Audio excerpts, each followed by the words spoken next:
You are about to witness history in the making.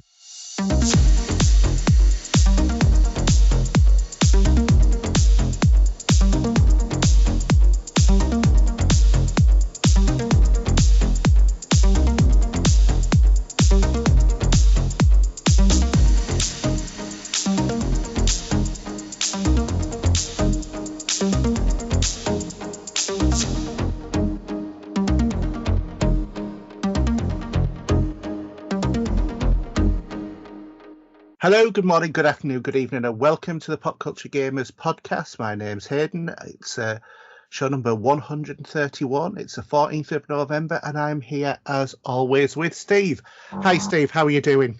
I'm doing fan-dubby-dozy. That's an old word I've not heard in a long time. You're supposed to say that with a Scottish accent, aren't you? I think so, and you've got to be small as well. Yeah. Yeah, I'm not doing too badly, thank you very much. Good stuff. Okay. Good stuff. Because you're getting ready for your big move, aren't you? Yes, and I've been very stressed over doing that because it's a lot of things in this room have got to be shifted into place and boxed, and I've done a fair bit of it, but I'll get more done next weekend probably. And then my missus is going to be tapping her feet saying, right, when's it all going to be actually put away? But yeah. Yeah, I have to admit, looking into your room from through the webcam, it must be everything that's on the wall of the computer because nothing else looks touched, to be quite honest with you. But no, it doesn't, because all the cupboards are empty now. I mean, you can't see all the books. I've moved some stuff around. All the hardback books are all gone. It's all vinyl, you can see, and all the drawers come out and they just go in the car as they so. Yeah. And then they thought the awkward bit is obviously dismantling the amp, speakers, and all the kit, Xbox, PlayStation. Boxing them up in their boxes, but I'll do that closer to when we move because I'm not going to do it yet because I just wanted to use them. Yeah. But it's I don't like moving. Really don't. It's not my bag. Mrs. loves it. I don't. Yeah. So what have you been doing then? Well, not really too much. We've been organising this move. You have a list of things to do for that. You've got to let the council tax know. You've got to sort out your water, your sewage, your banks. So some of that is on the go. Sky's ordered for when we move, so that's going to go in. It will be a free install because I'm a VIP member now. I have been for 7 years or so. So the install won't cost me a penny, which is handy. And yeah, as I said, changing the broadband to them because that's my only option really, and it's the cheapest option I'm going to have. Walking away from Virgin, so that's going to save me £50 a month from that point of view. So. Yeah. That's not too bad. Last weekend went to the O2 in London, that middle bit of EastEnders when it spins around in circles in the middle. We went up to there, me and Mrs. for a weekend, went to see New Order and a nice hotel, which was spitting distance from the arena. So it was all compact and well organised from that point of view, and good food, loads of drink because we were in the O2 Blue Room bar, which is for O2 customers like myself. And we queued up for that. They only allow 70 in there, but it was like 20% off drinks. So I didn't actually see the support act because I was too busy drinking beer. But no disrespect to them, I will actually search them out because from what I did hear of it as we walked in the arena, they sounded pretty good. But, yeah, good night. No, good stuff. Good to actually walk out of there, walk down the stairs, through one set of doors, and then left, right, and I'm in the hotel. It's literally as easy as that. Considering it's an expensive hotel, I must admit. Yeah. If I ever go to the O2 again, I think I'd still want to cough up the money for that. Because I don't like to drive back after driving all the way there in one day and drive back the second of the way back. Yeah. So just have a good night's sleep and a good bed and take it easy on the way home. But yeah, really enjoyed it. How about yourself? You been up to much? Good. Yeah. I mean, first off, I've put my house on the market. My other house, so that's hopefully going to get sold in the up and coming months. Just because I want to get one that I've got to manage. It's closer, I know it's half an hour away, and that's not far, but it's still an hour round trip. Do you know what I mean? Whereas if we get one in a neighbouring village, it'll make it a lot easier, or a neighbouring town. Other than that. I've been for my gym induction, so going back to the gym now. And in a matter of fact, the first time I went back, for the gym instruction, obviously I'd been there before, and they have an app that remembers all of your performance and stuff like that. And I brought my records from the best records that I'd done from the last time that I'd been to the gym. Oh, okay. So how much time did you break? Oh, sorry, you mean real records, as in? Okay. Yeah, because it tracks, how quickly you do stuff, how far you do it, how many calories you burn, all that sort of thing. And I just beat all of them in terms of what I was doing. So I was quite pleased because I haven't been for about 4 or 5 years. And, I thought I was probably less fit than I was then because I've put on a few stones since then. And, I now started to lose it because I've lost over a stone in the last month. And just really quite pleased that actually I seem to be fitter than I was. Which is a bit weird. I weigh more, but I'm fitter. Funny to say it because my missus, she has to at the moment, do her blood pressure all the time. She said, "Why are you there? Look, I want to do yours." I'm thinking, "Oh God, I'm not the best in shape at the moment, and also with other things that's happened in the last year." But my blood pressure was 130, so that was spot on. So that was changed. He said, "Oh, at least something's right with your body." Then I said, "Yeah, that's about the only thing though at the moment." Yeah. Well, I mean, as you know, I've got one of these Apple Watches, and it tells you all sorts of very interesting information about your health. So, for example, it measures your heart rate, how long you sleep, all of your activities, everything. And, other than my cardio is below average, everything else seems to be like really, sort of like spot on. And a matter of fact, my respiratory rate and heart rate are what would be considered to be more like an athlete. I thought the only athletic thing about me was my athlete's foot, but there you go. Well, you never know. But my dad always had a slow heart rate as well, and I seem to have that. And I always thought that my wife was fitter than me. We were both at the gym, and we were on the treadmill, and I was going a kilometre faster and about 3 or 4 degrees higher incline on the treadmill than she was, and my heart rate was about 15 beats a minute lower than hers. I always thought that she was like the really fit one out of the two of us, but just goes to prove. So it was interesting going back to the gym. One thing I did get actually with my Apple Watch was because it monitors your heart rate all the time, and evidently my heart rate dropped below 40 beats per minute when I was asleep on one night, which brought up an alert. So I have to keep an eye on that. But I do have sleep apnea, so that if it was links in with an obstruction or whatever of the airway, that can happen. But it's a really useful tool. If anybody's thinking, do I get one of these watches? Yes, get one if you want to know a lot of data about your health and stuff like that. Other than that, my Ring doorbell broke. And they're not cheap, are they? Is it within warranty? No, it was 4 years old. It was a Ring doorbell 2. We got it when we brought my mother to live with us after my dad died. So that we could keep an eye on who was coming and throwing to the house, because back then obviously we were working at work all of the time rather than be working at home the majority of the time. So anyway, I've been having problems with it for the last couple of years. Keep losing connection, slow bringing up the video, stuff like that. Yeah.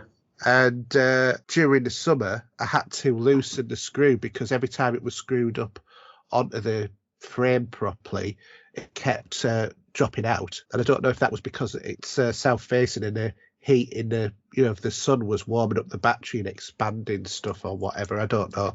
But the thing is, it's always been plugged in. So about 2 weeks ago, we had a bad rainstorm, and wind was blowing water in every which way but loose.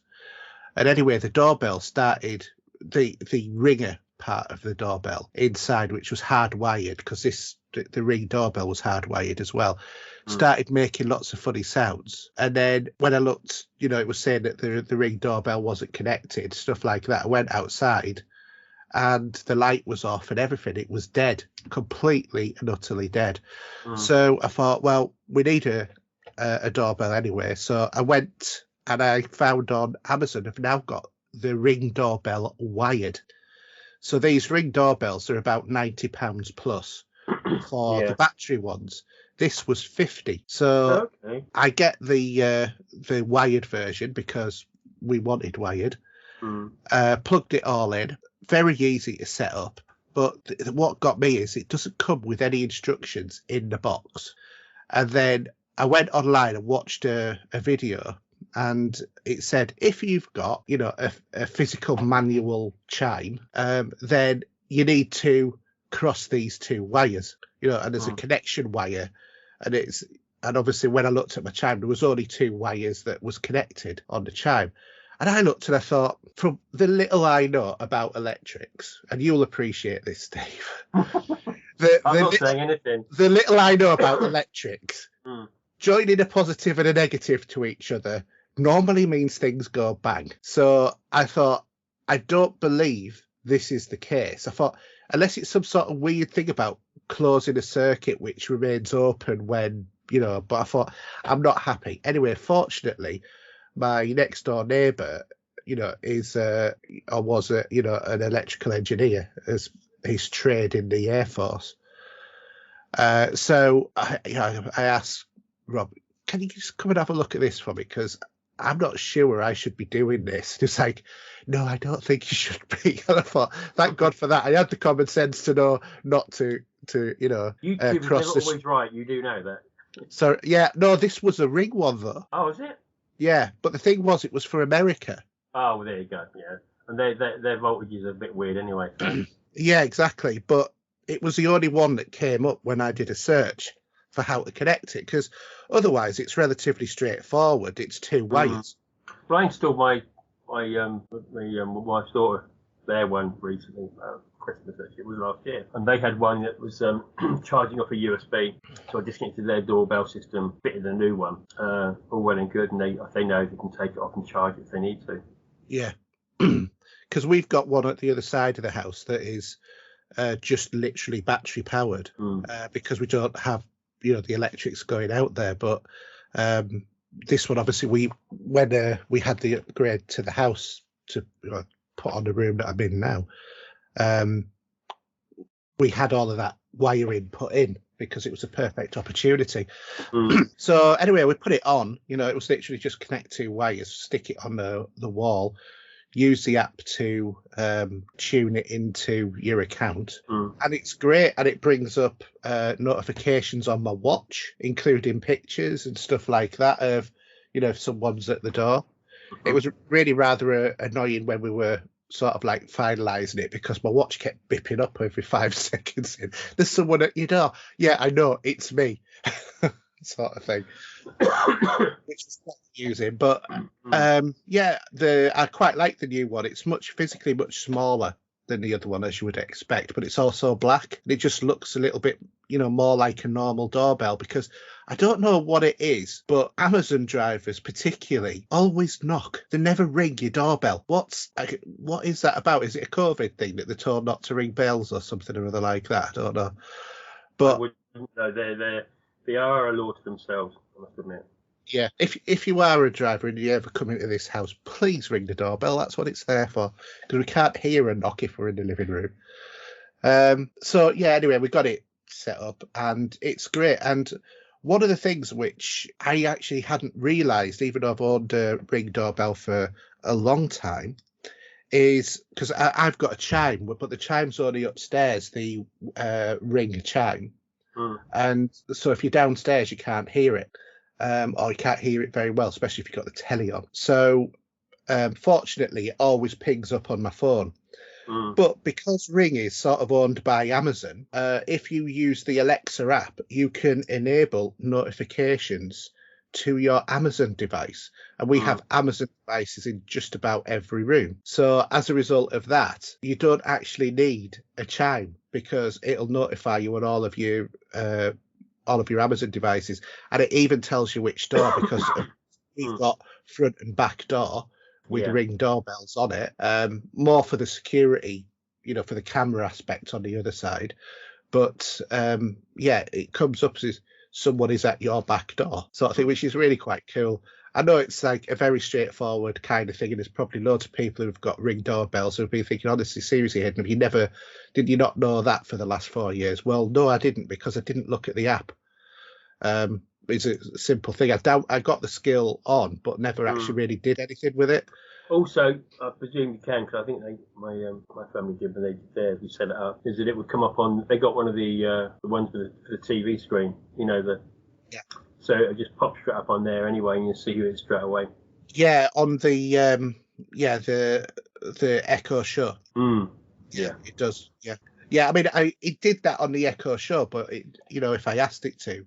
But this is when a doorbell rings. So if you get a Ring doorbell, you can get ones now that are just hardwired. They're £50, and you don't need a chime if you've got an Echo of any description in your house. So just a little bit of a tip. Anyway, so that was it really. That's been my week. I know, not exactly very exciting, but there you go. Life after COVID. Anyway, let's move on to gaming this week. No longer a dream, but a reality.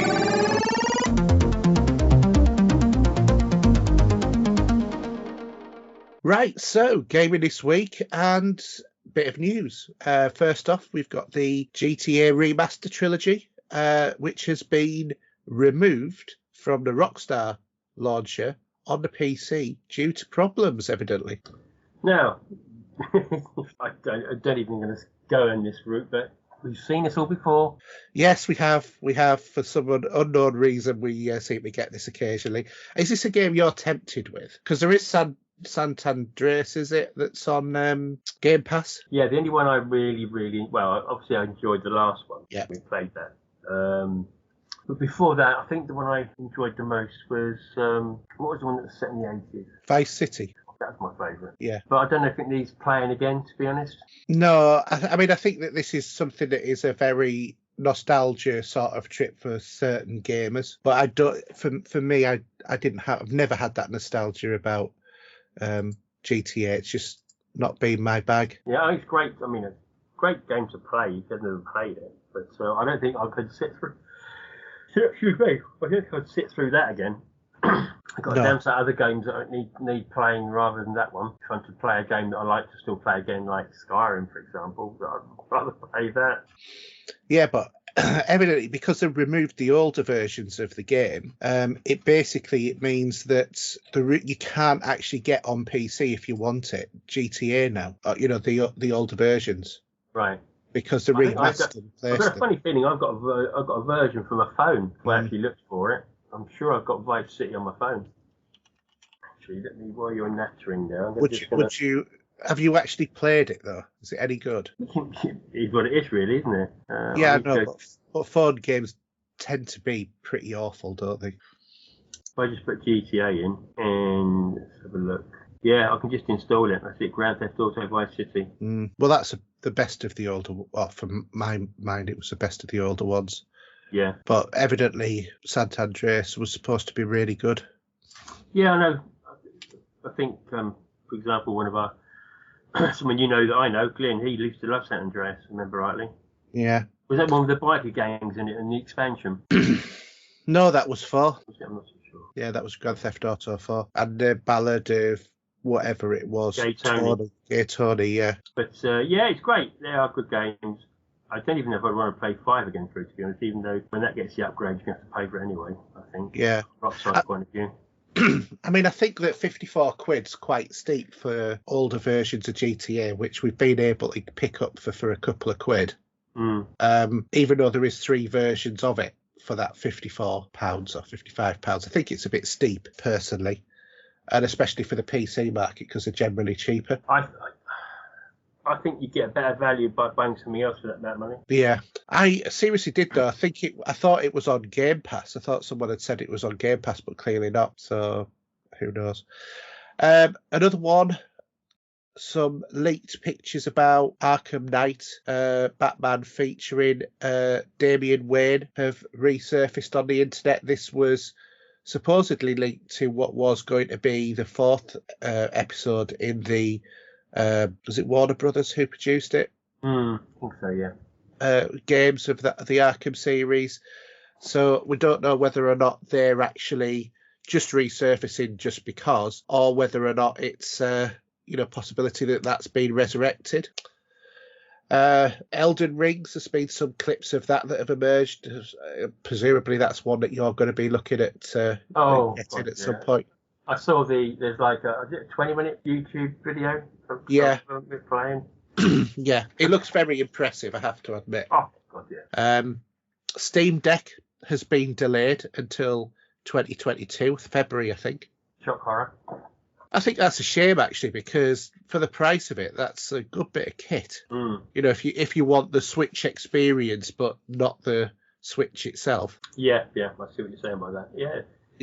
If you're a handheld player, then but it also plugs into TVs as well. Yeah. Or into monitors or whatever. Mm. And you can also use it as a PC. So yeah, not bad. Evidently, there was some also talk from Todd Howard about making your own characters on Starfield. Did you see any of that? Well, I've got it actually. I was going to talk about it in games, but it doesn't matter. I can talk about it here, doesn't it? I watched the 11/11 Skyrim anniversary concert. Right. Okay. And the London Symphony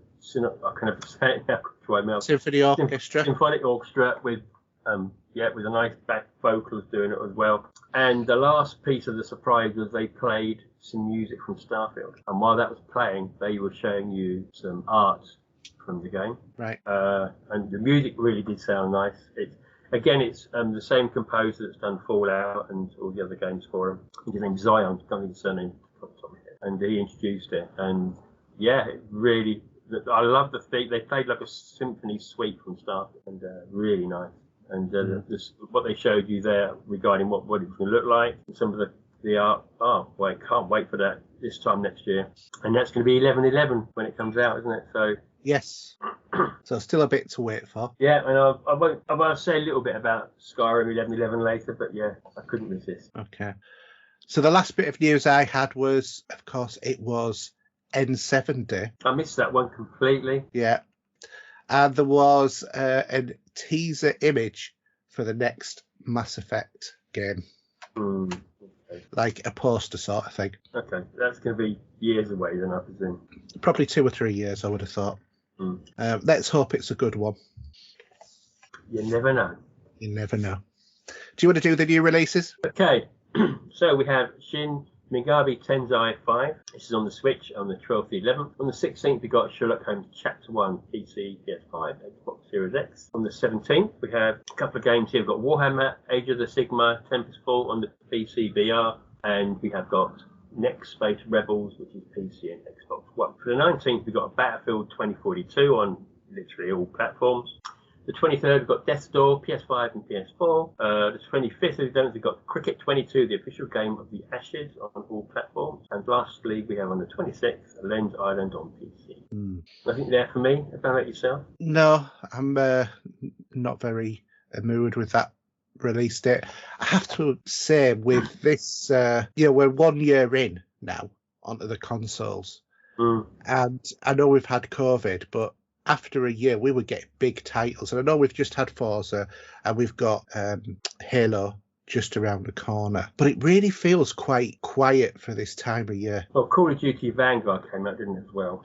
Yeah, it did. And Guardians of the Galaxy. We had got the generic ones that come out this time of year for Christmas. Yeah, but it doesn't feel as exciting as previous years. Are we getting old? I don't think so. I don't think it's that. I just think that there isn't I think it's the impact of COVID delaying everything, and I just feel like to me this year, where games are now, feels like where we should have been after about 6 months. 6 months into the life of the new consoles. Yeah, I think.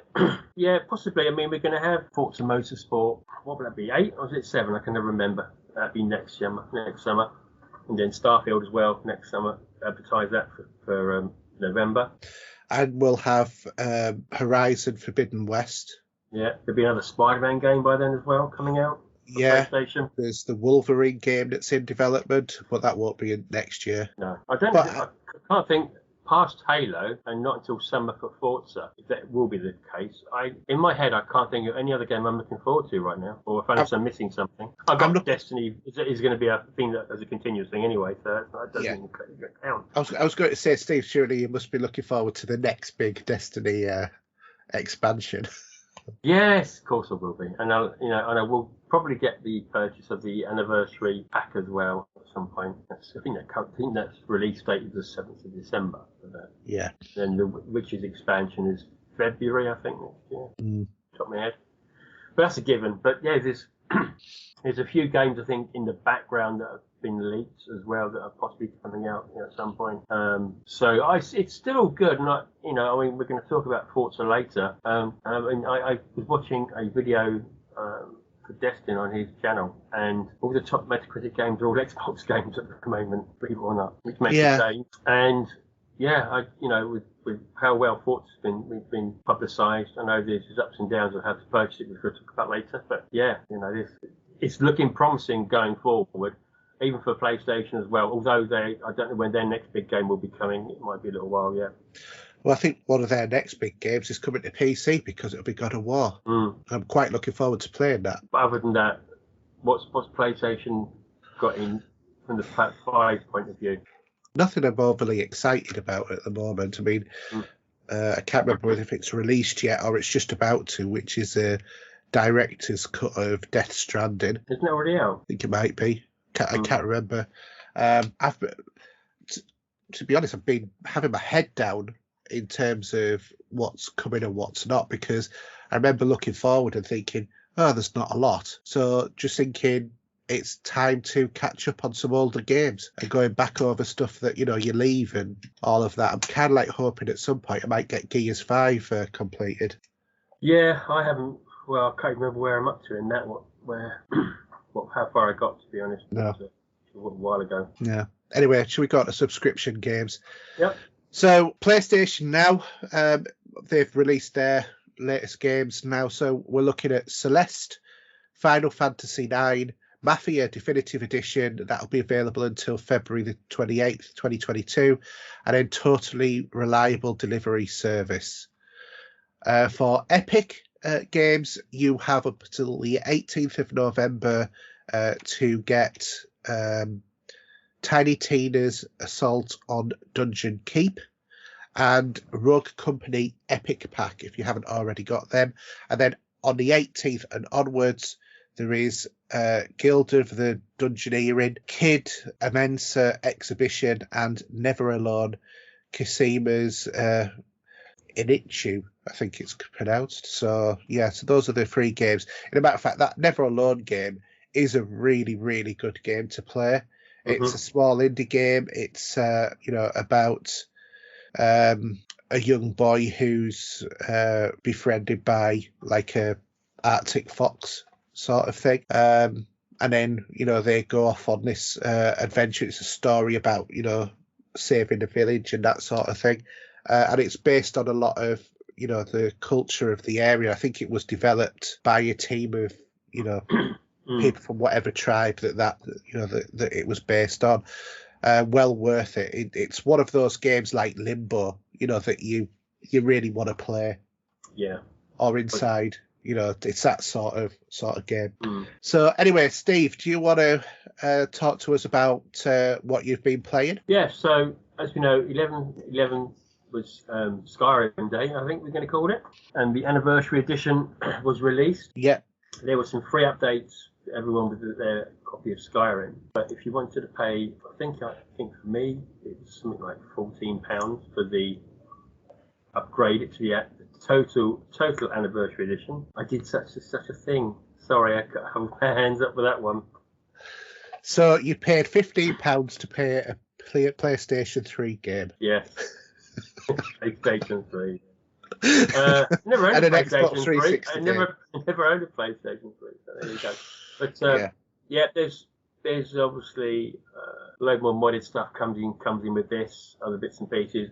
I just thought, you know what, it is such a game to play that I would always go back to. It would be my go-to. apart, Assassin's Creed as well would be on that list. But it's such an immersive game that doesn't matter how you play it, there's always new things to do. But which Assassin's Creed? Oh, that will be a debatable. I should go back to the Ezio collection at some point. I've got that sitting in my boxed away now. Yeah, I need to go back to that one as well. But then obviously with Odyssey and what's the other one I've got? Odyssey, which is the Greek one. Yeah, you started playing Odyssey. Have you continued? I haven't. No, something else has caught my eye, unfortunately. But something on the horizon. Something on the horizon. You could say something like that. But I did actually start the game afresh. Right. And I got to the point where I'd beaten the big boss on Kefalonia. Okay. A guy with the one eye. The Cyclops, yeah. Cyclops, yeah. Even though his eye went in some certain places we know what it's all about. And then have you been chasing down all of the guts and seeing if you can retrieve the eye from their backsides? Yes, that's it. Because there is an achievement linked to that, Is there really? Yeah, there is. So you have to chase down a load of goats on Catalonia. Once you've done that, you get an achievement. But it's funny because I say Kefalonia for me has a little bit of, I'm not say sour grapes because it was where I went for my first wedding anniversary, first wedding's honeymoon, Kefalonia. I take it it's changed a bit. Just a little, but they have earthquakes, don't they? So every now and then they have an earthquake there that actually you do feel. But did you climb up the statue of his... Did I hang from his personal bits? I certainly did. Well, she did because she was hanging with one hand off the end, Because I've not done that with the female character, but when you got Alexius... She does comment. She did comment about it. Yeah, Alexius does as well. Says, "Oh, I don't want to grab that," or something like that, which is quite an amusing sort of thing. And then there's a later one where you climb up at like a female statue of a goddess. I thought, right, okay, well, I'll try seeing if there's another sort of like funny on that, but there wasn't. No, I think that one was there was a building right next to it, wasn't there, where this woman was, which is one quest you can go and do. But yeah, no, it's funny when it all booted up, I got some legendary items to put on to get another achievement. So, that was something a bit different. There's a gazillion things that kind of like drop. A gazillion being a non-exact number. There's loads of items that drop that have obviously been given away at some point. Yeah. Because when I started on PS5 with the game as well, I was exactly the same. Yeah, I think I got like a legendary set which I started to upgrade, and just wearing that I think was pretty cool. And it looks amazing as well on the Series X. It really does look gorgeous. I must admit, they have perked it up a bit since I last played it. Well, I booted up the I booted up the Xbox Series X version of the game, and I really can't tell the difference between that and the PS5 version. Yeah. They look pretty much identical and they play pretty much identical. It's probably very minimal, isn't it? Unless you've got the eyes of a hawk. No pun intended there. Yeah. But it would have to be of an eagle, wouldn't it? Yeah, it would be, wouldn't it? Yeah. But it is a really good game, and I'll have to see what the other one looked like as well. Origin. Valhalla. No, I haven't got Valhalla. I've got which is Egypt. Origin. Yeah. So I don't know if that's had the same treatment or not. Yeah. With the Yorkshire Egyptian Bayek. Yeah. Funny. Who's without me looking it up actually on YouTube? Who's the company behind Ubisoft for Assassin's Creed? Not just Ubisoft, is the other company that's involved in it. I can't remember. Is it Aspergo? No, I want about who helped put the game together, not in-game. I want about the actual people that helped build it. I can't remember their name. I can't remember it either. Anyway, let's just put it this way. My son-in-law, should I say? It's Ubisoft Montreal. Yeah, but there's another part of that in the Massive UK. Entertainment, Red Storm Entertainment, What else is there? Ubisoft Toronto, and Ubisoft Montpellier, and Ubisoft Quebec. Those are all of the... But what about for the engine and everything else? Obviously, they build the games themselves, but they do farm out some other parts of it. Yeah, but I think they do it to like Montreal and stuff like that. It goes to different sort of areas. Well, my son-in-law just got a new job in the gaming industry. I'm going to say it's gaming because of what it is. And they help Ubisoft with the Assassin's Creed game. Oh, cool. They're in Southampton. Right. So I did say, when you start your job, just have a feeler for me. Yeah. But, review codes for 2 for the show. No, it's available. Yeah. But there's a team in Southampton that do some work with them. So I can't remember who that was now. Yeah. She did tell me, but So Assassin's. I did play that. I think because we've been off for a week, haven't we? So, yeah. So I'm just looking it up. Ubisoft are developed mainly by its studio Ubisoft Montreal using the Anvil engine and its more advanced derivatives. Yeah. So, but he's about to start work, I think, in about a week's time on that site. Yeah. So I'll have to pick his brains about it. I'll let you know. The thing is, though, games are so massive these days. They always get shipped out to loads of companies, don't they? Yeah, to help put it together. Yeah. So it's like movies. You don't have a film studio that makes a movie because the film studio sort of like produces it, and then they go all over the place. They'll go to LucasArts or they'll go to. And there's all the developments involved. So before you even get to see the credits, and you've got the say the MGM or the Warner Brother logo coming up. After that, you've got about 3 other things pop in. Yeah. That helped put the film in it where it is, at that point. Yeah. Whether it's a distribution company or a graphics company, maybe, or you've got Bad Robot, for an example, which is a company derivative for J.J. Abrams with his boom. There's all these different bits and bobs, isn't there? Oh God, yeah, always is. But yeah, I mean, I've been playing Assassin's Creed. Like I said, I went onto the Xbox Series X where I'm level 65. I think I'm level about 35, 40 on PS5 so far. And God, that the difficulty curve jumps up somewhat in between, those 20, 30 levels. I can tell you that now. Is that with the enemies as well? Well, yeah, because on the PS5, when I've been playing at level, like 40 or thereabouts, I'd be in fights with maybe up to about 8 people. I think I had about 16 different people trying to beat the hell out of me on this one particular part that when I went to on the Xbox Series X. It's not where you get hunted down, is it? When you get the yeah, there was all of the other Mistiuses there as well. But I had 5 of those all ganging up on me. Some of which were about 3 or 4 levels higher up than me. So it's like one hit, and then you've like got a little sliver of life left.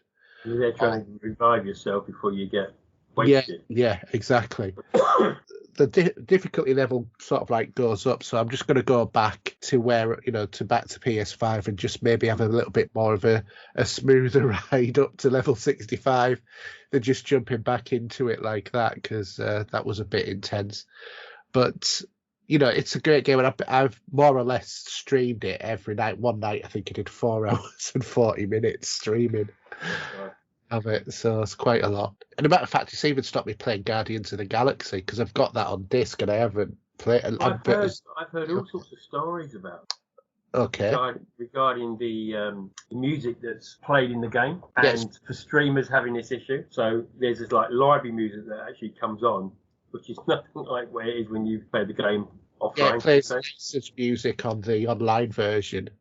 So instead of getting ELO, for example, that you would get with like they did in the film, second movie, you're going to get some twang going on that's completely irrelevant to how the game should sound and feel. Why we can't just have, all of this with music these days, it's just ridiculous. It really is. Part of the licensing agreement of any game should be that streamers, people who buy the game are allowed to stream it as part of the game. Because let's face it, no one's going to record music from the Guardians of the Galaxy video game from a YouTube stream when it's got talking and firing and stuff like that. No one's going to do it. And I think it doesn't help the selling of the game. No. Because if a old Billy No Mates comes and puts his YouTube channel on to see, I'm interested in the game, and they got this library music that twangs through the game, which probably does a disservice to the how the game looks and feels. I'm not purchasing that, and you might not be aware that happened to be like that because of the licensed music that is in the game that gives you that feel like in the movies. Yeah, exactly. So It's a real shame. Well, I'll let you know because I'll be playing the game shortly, as soon as I can. I mean, off Assassin's Creed. From what I've heard about it is that there was a little bit of bad press regarding it. But once you get into it and playing it, obviously not streaming it and playing it offline, it's a different game altogether. I've heard it's a really good game. Because obviously there was a lot of controversy about it because it doesn't have the licensed images of the actors. It's got different ones in there. That doesn't help. Anything needs that visual. And also, it's coming hot off the heels of Marvel Avengers, which was a game as a service, which just doesn't work as a service. It's a good story, but they should have just left it at that. And just had it as a story. And that's what they've done with Guardians of the Galaxy. And I think that's the right move because those sort of games just don't work as services. No, but yeah, it'd be interesting to hear your thoughts on that because you say you're a good fan of it. I do feel a bit if they had because when I saw some images of it, I thought, yeah, it doesn't look right. And for me, because of what you're used to in the movies, but thinking of it as what it was before the films, it was cartoon comics anyway. Yeah, and that's how I sort of justify it to myself, is in, you think of the Hulk, you think of Mark Ruffalo, but you could also say Bill Bixby as well, couldn't you? In terms of as the Hulk. Bill Bixby, yeah. Bixby rather. Yeah, thank you. So all of that sort of stuff. It's just another. I just kind of switch off what they look like, and even on the Avengers game, Stark is still very Stark, as in how Robert Downey Jr. portrayed him. It still feels like the same character, even though it's not the same actor. The actor's imitating Downey Jr. Robert Downey Jr. character to get that feel? I don't know, because if you look at some of the older cartoons of Tony Stark, he was still quite like that. It's unfortunately that's what's imprinted in your brain. Because we've become so accustomed to it over the last 12, 13 years and Robert Downey Jr. just owned Stark as a role. He was fantastic in that. I can't actually believe they were considering Tom Cruise. There's a lot of that with a lot of films, though. Yeah. There's a lot of people that get the nod for something that might not get it. Whether it was Tom Selleck that was going to be Indiana Jones at one point. Yeah. Again, that just feels odd now, but that's because we've been conditioned into it, haven't we? Yeah. Anyway, what's your views on Horizon? Game of the year so far. Honestly, it's going to be. I couldn't believe. Obviously I was trying to stay away from reviews, but everything's giving it a 10 out of 10. It's one of the most gorgeous looking games I've ever seen on a console, full stop. It is without trying to be green here, if you know what I mean. Yeah. From a perspective of what I'm actually witnessing and what I'm playing. Totally blown away with it. And how are you playing the game? How are you playing it video wise? Are you performance mode? Performance mode is going to be 4K 60. Yes. I have played it on the other way as well, at 4K 30 frames. Yeah. I think this is what they call the original. Yeah. And but yeah, I just put it straight back to that anyway. I don't know if it's just my eyes, but there's sometimes you can never tell sometimes between the two. But there's a little bit of secret witchcraft going on to do what they're doing to get what they're getting. And Playground Games, hats off to those guys for what they pulled out of the bag. Yeah, because one thing that has fascinated me is obviously they're doing such a good job. The graphics on it are they are the new gen, what you expect of a new gen sort of console. This is the first real game, isn't it? Did you say? I wouldn't say first real game, but I would say it's what I would have expected out of this gen console in terms of quality of graphics. It looks stunning. It is so it's as smooth as a train on rails with where the tracks have been greased. It's absolutely brilliant. I did have that chase with the train today, actually, funnily enough. Yeah. But I think for me, because I've played it on PC and I've played it on Xbox. And on the Xbox, what I thought, if this is going to be kicking out a lot, maybe we'll actually start to hear the Xbox grunt a little bit. The actual start to hear the fans going and stuff like that.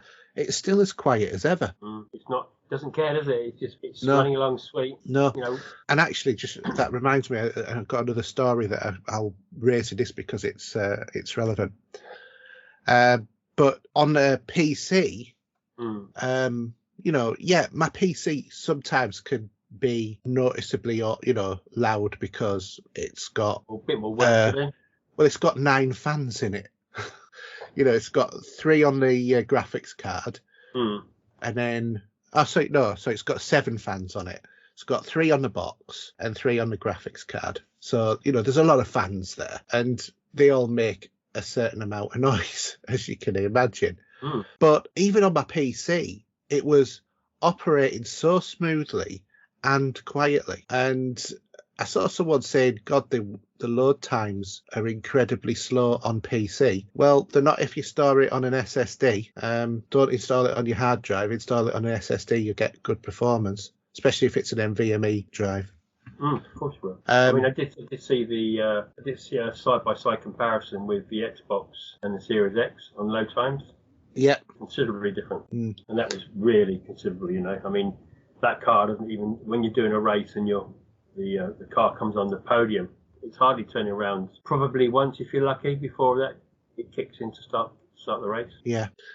But there's extra modes, isn't there? Because there is a sort of like Fortnite mode now, but it's with racing and getting through gates or something. Well, there is a Eliminator, which is what you call it? It is a to the death with the last vehicle standing. Yeah. Which I haven't tried that yet, to be honest. There's lots I haven't tried yet. You do have customization, which is always Forza's pride and joy in any of their car games. And you have the idea now of you can it's called Forza Link, isn't it? And you can actually converse while driving. Yeah. Or after someone's help, if you're like looking for a barn or something, do you want to join in with this? And if you're going to go and do some online stuff, I've started doing the online stuff to work towards picking up a DeLorean, and that online bit's great fun. And again, these are these are the seasons which we did have in Forza Horizon 4. Slightly different versions because we've got sandstorms, thunder and lightning because of the different climate we're in. So it's not like we're going to have, like in Scotland, where we had the defined winter with ice, for example. In Mexico, we're not going to get that, obviously, because that wouldn't be appropriate. But there will be ice on the snow on top of the volcano, which I think is another first for a game to actually drive up a volcano. I'm just waiting for Forza to turn into Fast and the Furious 9 and going into space in a car. That's going to be the next thing, isn't it? Well, I did it on Fast and the Furious. Let's do it on Forza. Without giving away the beginning of the game, I was well impressed with how that started. But I don't think it's a big giveaway. It's the beginning of the game because it was slightly different than what we've had in the past. Yes. Was it? Or was it just a variation of it, really? Well, you'd have to look at, if you Google the opening on Forza 4, then you can probably see the difference. Yeah, there's different modes in this, or different ways of racing in this game more than the previous version. Yeah, you've got all your collectibles, you've got the different types of racing that you have in the game. There's also a place where you can make your own playground area, which is called Event Labs. Which I haven't looked at that yet. That was created by Trapmaster, right. So that will be fun. There is, if you drive around, you do find some things that have been created by other people. Yeah. There's there's a stadium with a football in it. Have you found that? And you can do stuff in there as well. I have. I've more been playing the events, and I've only played about a couple of hours of it. Right. Probably about 3 hours. An hour on Xbox, 2 on PC. Yeah, the map is, I think, 1.5 times bigger than the last game. Right. And I think you can tell that from the draw distance you've got, where you're going to go to. And there was a bit of a controversy, which was when the release game was actually coming out. And for Game Pass people, was the 9th of November. Yeah. But if you actually bought the game, you would get it earlier than that. And from my point of view, I bought the VIP pack that I would like to always get with the Forza game. And that then I could jump straight in and play it, which I did do. So I was playing the weekend before. Yeah. And yeah, I mean, I think maybe what they should have done is they should have, if you've got Game Pass Ultimate, they should have allowed you to play it as soon as it was available to be played in any shape or form anyway as well for them. They didn't. I mean, that might change next time. But it's just one hell of a game.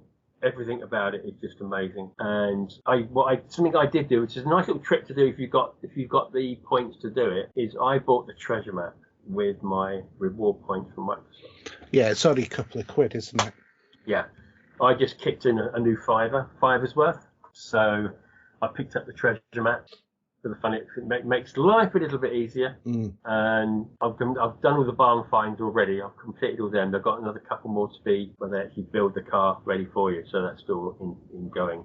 And also in this, they've got these treasure chests as well. Yeah. And so the first one, for example, I think it was the Corvette Stingray, and you go over. It's near the middle of the map on the main drag between that goes at an angle. It's like a motorway that goes through it.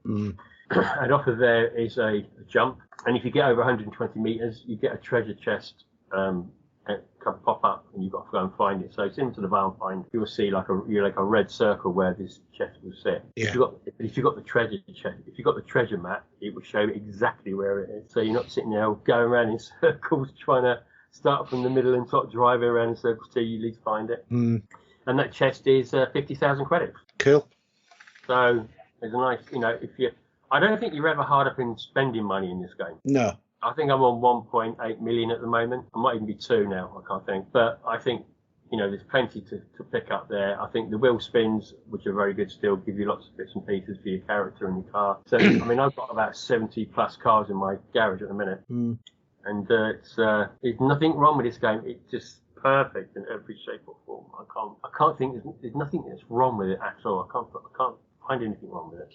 Don't know about yourself. I think for me, I'm enjoying playing it, but I know that I will equally stop enjoying playing it as quickly as I've enjoyed playing it, if you know what I mean. Because there's only so much in terms of a car game before I start to just not be bothered anymore. I mean, you sort of flag a bit. Because it is relatively repetitive. I think these sort of games are to a certain degree, and I think other types of games, it's grinding. At the end of the day, it's different versions of grinding, whether you're Destiny or any other game that you grind for this and that. It's exactly the same. But well, I mean, as you know, I've sort of like given up on the Destiny grind now as well. Well, I haven't played much this week. I've been too busy playing this game. So, but it's good to take a break from other games. Yeah.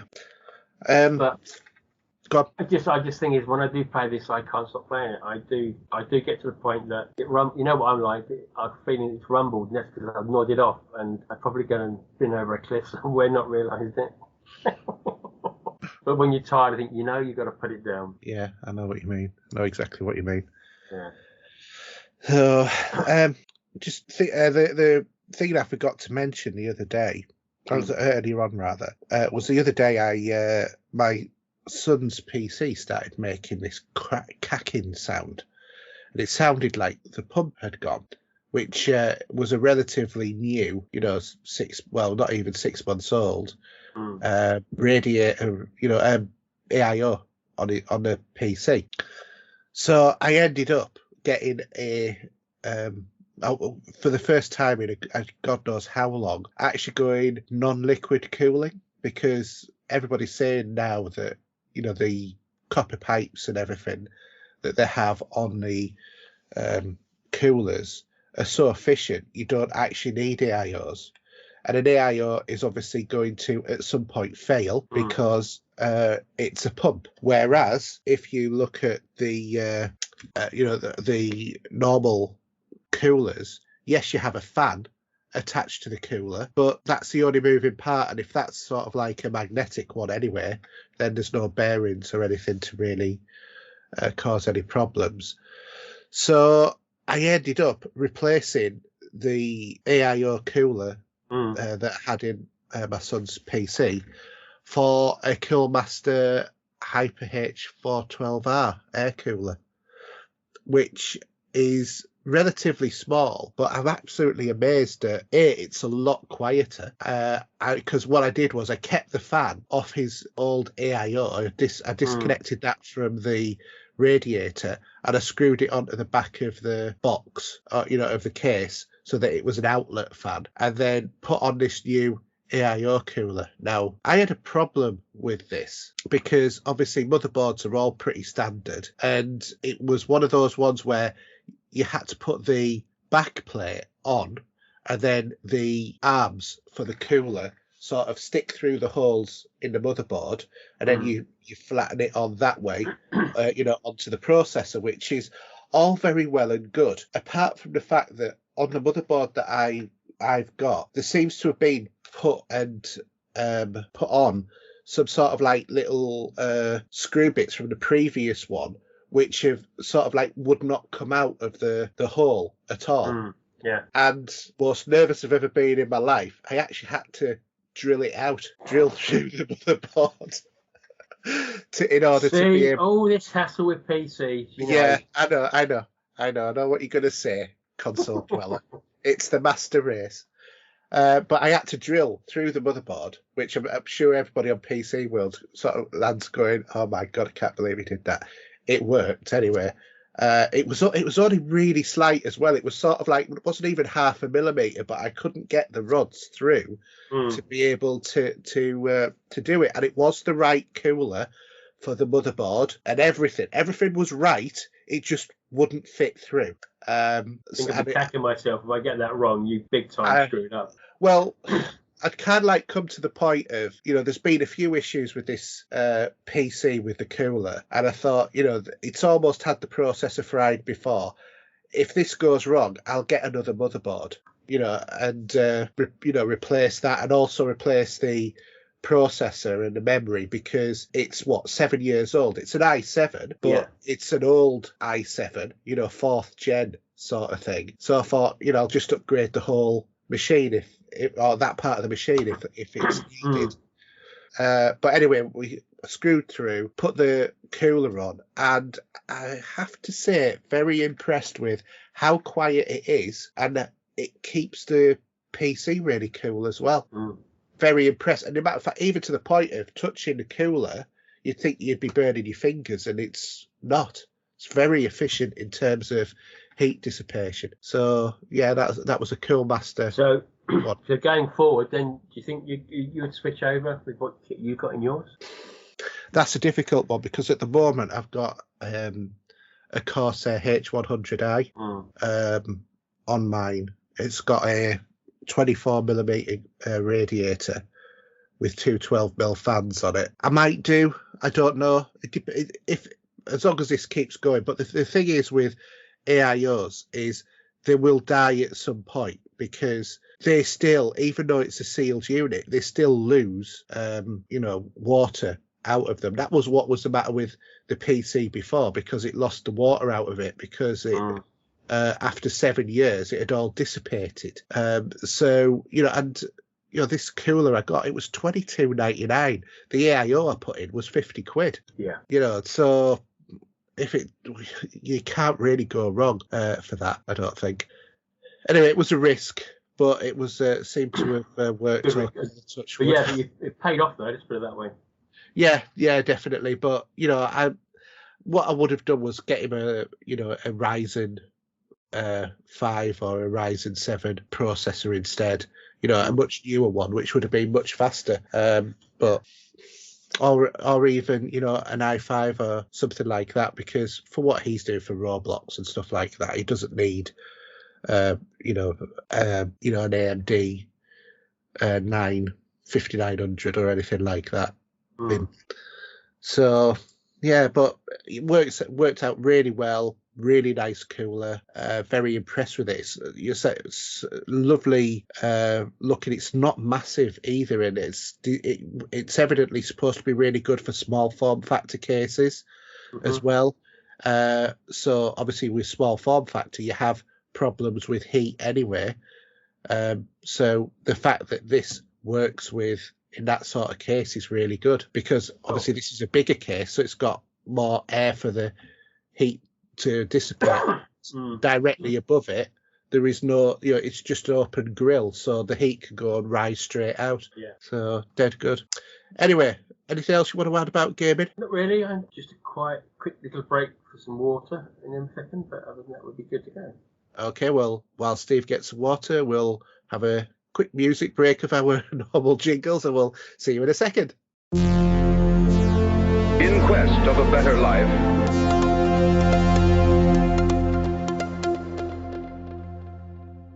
okay, so we're back. Steve's got his juice and some dodgy sweets by the sound of it.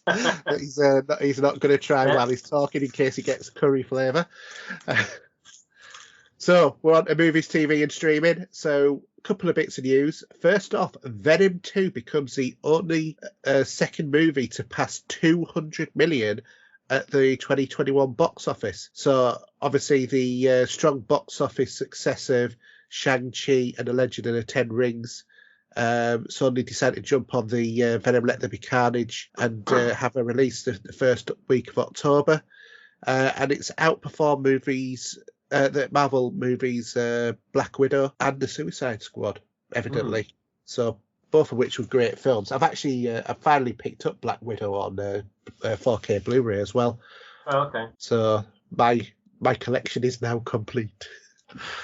So the film's strong word of mouth, coupled with it being theatrically exclusive, is what they're saying is help keep the film in the top 5 of the box office since it came out. I really want to see this movie. I haven't seen it yet, and I know it's not supposed to be very good, but I do want to go and see Eternals. So I think I'm going next week. It's something that might be worth watching on the small screen compared to the big screen. What, Venom? No, the Eternals. Maybe it'll fit better, but evidently the Eternals was a wasted opportunity. Yeah. From what I've heard, I've been trying to keep away as much as possible from it, but even trying, it's still got through to us that don't bother watching Eternals. I want to go to the cinema. Unfortunately, it's going to probably, let me look at the calendar. You're not going to be seeing it for months, are you? No, there is a film I'd like to go and see at the cinema, but the problem being time it's coming out, it's going to probably interfere with moving and getting ready to move. So I am surprised you didn't go and see Dune. Well, it's time and money. When I was seeing how much it cost me to go to see Bond, and then to double that and do it again for June, at the moment it's just not viable. I know, but it was Dune. I know. I saw the original in the big screen, so nevertheless it'd be all right. I'll get to see it. Yeah. Okay. But I would like to get to the cinema to see Ghostbusters. Okay. Yeah. After seeing the latest or the final trailer I put on the I'd actually seen that at the cinema. It was so when you hear the character's voice at the very end, yes, you miss me. Yes, that was a very distinctive voice. But yeah, I actually want to see that movie now, because I was a bit worried, especially after the dreadful movie that was released a couple of years ago, that they were just going to ruin the franchise. But Paul Rudd's he's normally a safe bet, isn't he? Thinking of that, I haven't put it in the notes, but on Netflix, Paul Rudd is in Living With Yourself. Have you seen that? No, I don't think so. Worth a watch. He gets cloned, and then he has to learn to live with himself, as the title would suggest. Yeah. So worth a watch. I'll talk about it another week, though. So, second bit of news, Scream 2022 director teases possible future sequels. So, Tyler Gillette has teased the possibility of future sequels in the horror franchise just over 2 months before the 5th installment of the series arrives in cinemas. Looking forward to that. It's to be fair, this is probably the normal. It's what they do now, isn't it? To beat up a little bit of extra interest, is they announce a week or a couple of months before the movie, we're going to do a sequel to it as well, just to make people want to go on. It depends where the storyline goes. Because if, for example, and I don't know anything, I don't know if this is true or not, but my instincts tell me that could Sydney actually die in the latest Scream film? Maybe I'm wrong. I hope not. And Nev Campbell, she's been through it all with all those movies she's been in. Yeah, her character will surely die at some point. But yeah, I'm looking forward to that. I mean, they had the release of the original Scream on 4K Blu-ray. I haven't purchased it yet because I've been hearing stories. Still haven't made my mind up yet whether to pick it up. But we will see about that. I've not looked into it yet. So did you say that was 4K, or did you say it was just... No, 4K. It is the original Scream. Just come out on 4K for its anniversary. Yeah. I'm not sure I enjoyed the Scream franchise that much to want it in 4K, but I wouldn't mind it in HD. Yeah, I adored that. That for what was out at the time when they were released, 35 years ago, I think now. Yeah. Those films there, and you've got the Final Destination movies, and what else was there? I think something else was there. I Knew What You Did Last Summer, stuff like that. But Scream was more of a satirical view of the horror genre. Yeah, that's Wes Craven's idea of teasing the way that, you're going to go out there. Don't go on your own in the dark because you're not going to come back. And then you had Scary Movie. It was a rip-off of Scream as Scary a comedy. Movie, I think Scary Movie has done everything and tried to ruin everything that's ever been out in that genre. But I think it's what's clever I don't think it did, though. I thought it was absolutely hilarious. Yeah, but there was him sitting on his knees with his legs going up and down, hiding behind the settee, I think, remember rightly. Yeah, that was funny. But there was also the one on the one where they did the haunted house. That was quite amusing as well. Yeah, and there's one there. I think it was a scary one where because I can't think the lady that plays in those movies. God, her name now. Isn't there one there with one guy was in bed. It was I can't think. One big movie star that was in it. Michael Jackson was in it, wasn't he? In one of them. Oh, was he? I can't remember. Yeah, he was. Oh, he's in Men in Black, wasn't he? Momentarily, yeah. Yeah. Can I be M, please? And I forgot what his name is off 2.4. Is it Charlie Sheen? It was him that was in bed with his. I think was he in bed with about 2 or 3 women or something. Yeah, but I think that was the one with Michael Jackson in as well, if I remember rightly. Because I mean, I might have to try and how many do they actually do of those Scream movies? God, I have no idea. There is about. Are you thinking about Shannon Elizabeth? Is that who you were thinking about? Who was also on the American Pie movies, and Carmen Electra was in it, wasn't she? In one of them. I'm trying to remember. It was Anne Ferris. I'm thinking of Anna Ferris. Right. Because she wasn't in American Pie. I know you're thinking of. Yeah. And Ferris, I mean, she was in House Bunny, Just Friends. She wasn't she on My Super Ex-Girlfriend or something? Yeah, she was as well. Yeah. Yeah. I love that. I love that film. Sorry, it's a bad film, but I do quite like that one. It's a little guilty pleasure sort of movie, isn't it? Really. It is, and also she was in Just Friends, which I really love that film. That's a good comedy. Yeah. And if people haven't seen that, check that one out. Yeah, it's the early days of Ryan Reynolds. Yeah, very true.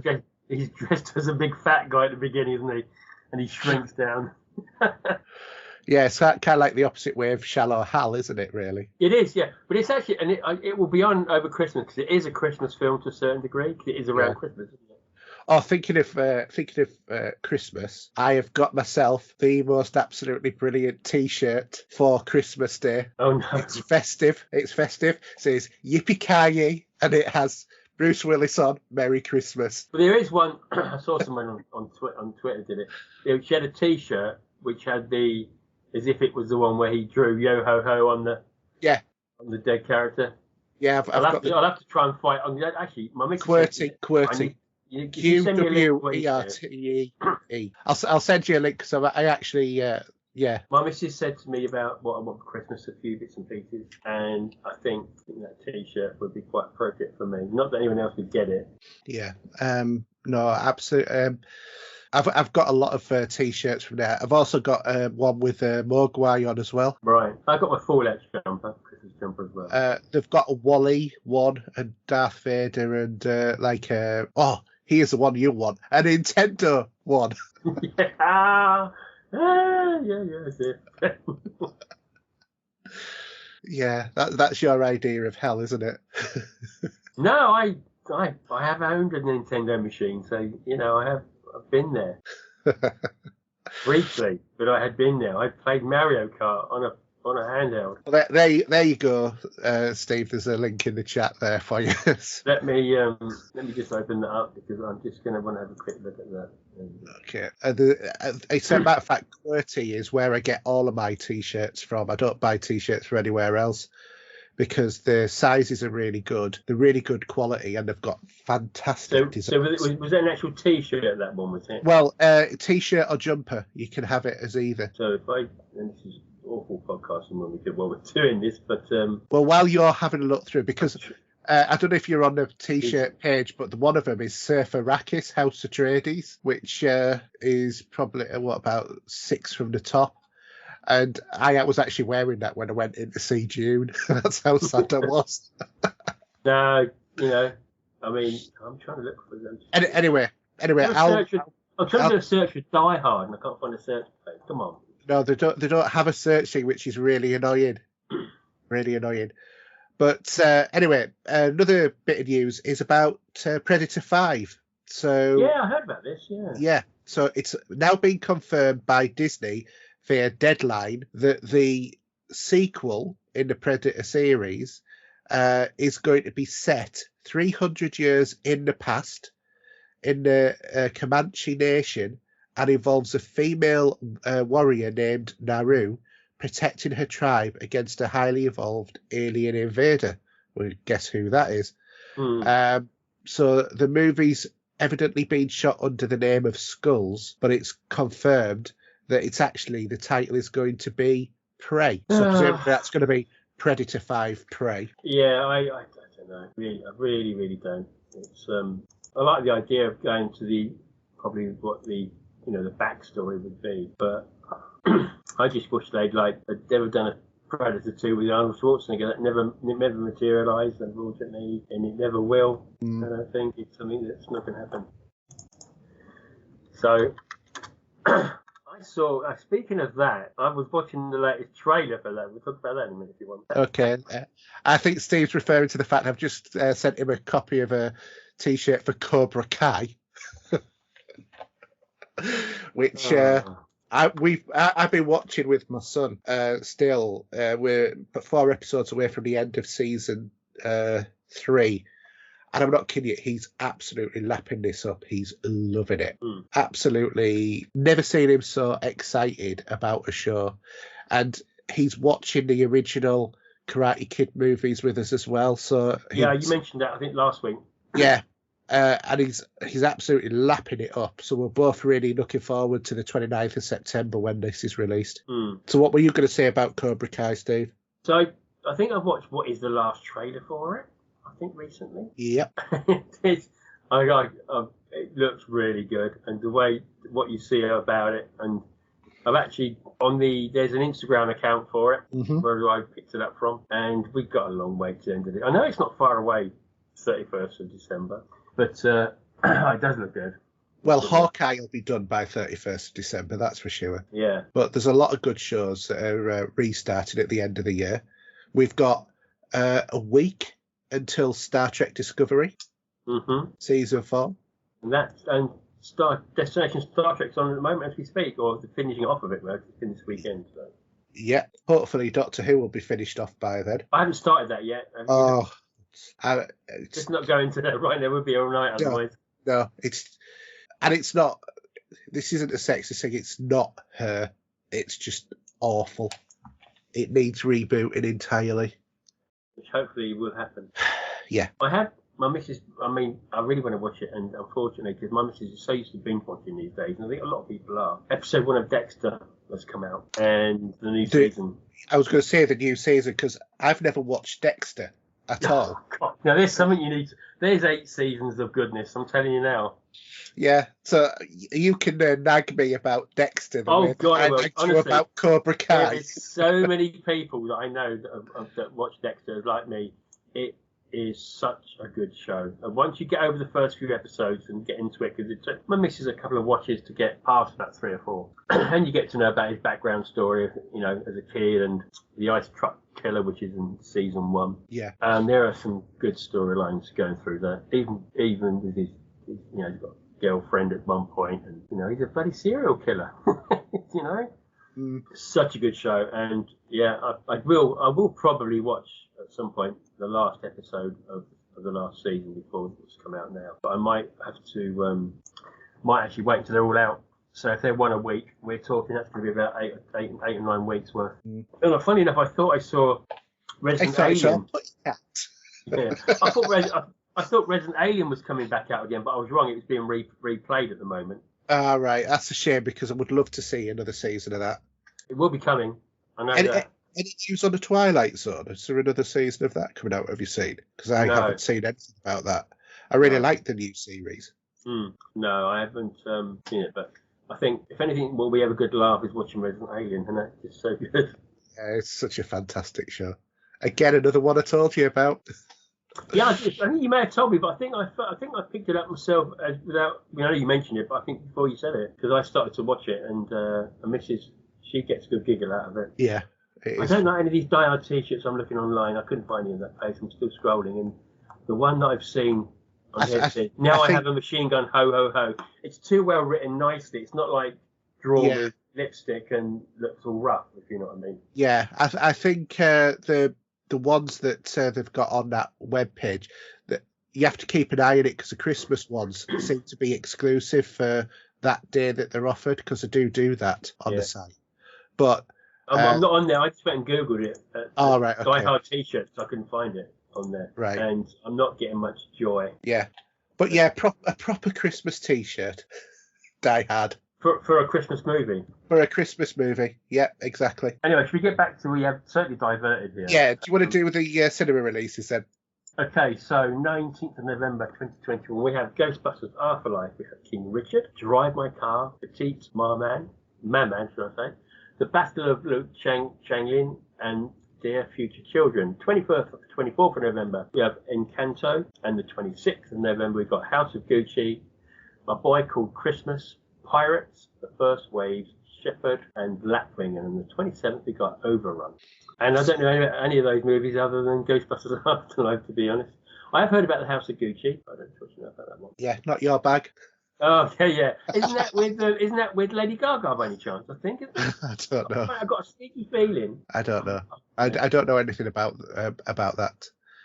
So DVD and Blu-ray releases, we've got on the 15th, the ones I've picked out, Casino Royale 1967 version. We've got the Cinematic Vengeance 8 Kung Fu Classics from director Joseph Kuo on the Eureka Classics Limited Edition Blu-ray. There is, for those of you who still like Doctor Who 4 Blu-ray Steelbook. We have Shang-Chi and the Legend of the Ten Rings on 4K Blu-ray and DVD.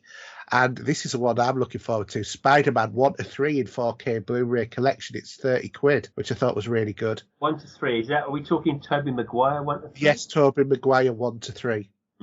And the Andrew Garfield ones are £20 for the pair in 4K Blu-ray as well. Spider-Man Far From Home Amazon exclusive version is also released. Star Trek Discovery Season 3 Blu-ray and Star Trek Discovery Seasons 1-3 Blu-ray are getting re-released as well. As I said before, Amazing Spider-Man is out for £20. There's the Lord of the Rings trilogy Blu-ray release, and yet again.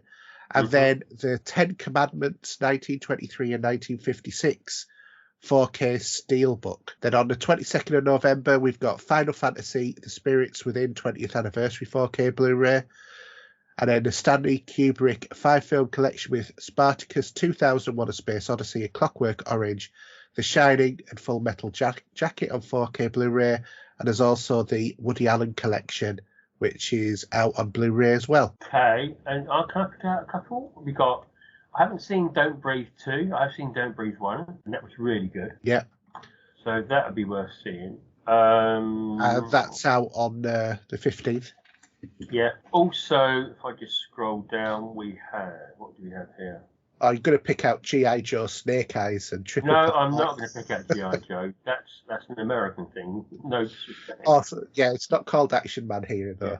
Actually, Only Forces and Horses 80 special to Hull and Back, A Royal Flush, and A Frog's Legacy. Also, Dates and the Jolly Boys outing. Now, there's a classic one, if anything. Yeah, that's 22nd of November. Yeah. I'm going to say the unpopular thing, but I never really got Only Fools and Horses. You're probably the only human being in the UK that's going to say that. I don't care. It's just, it didn't appeal to me. I never really liked it that much. There were some funny bits.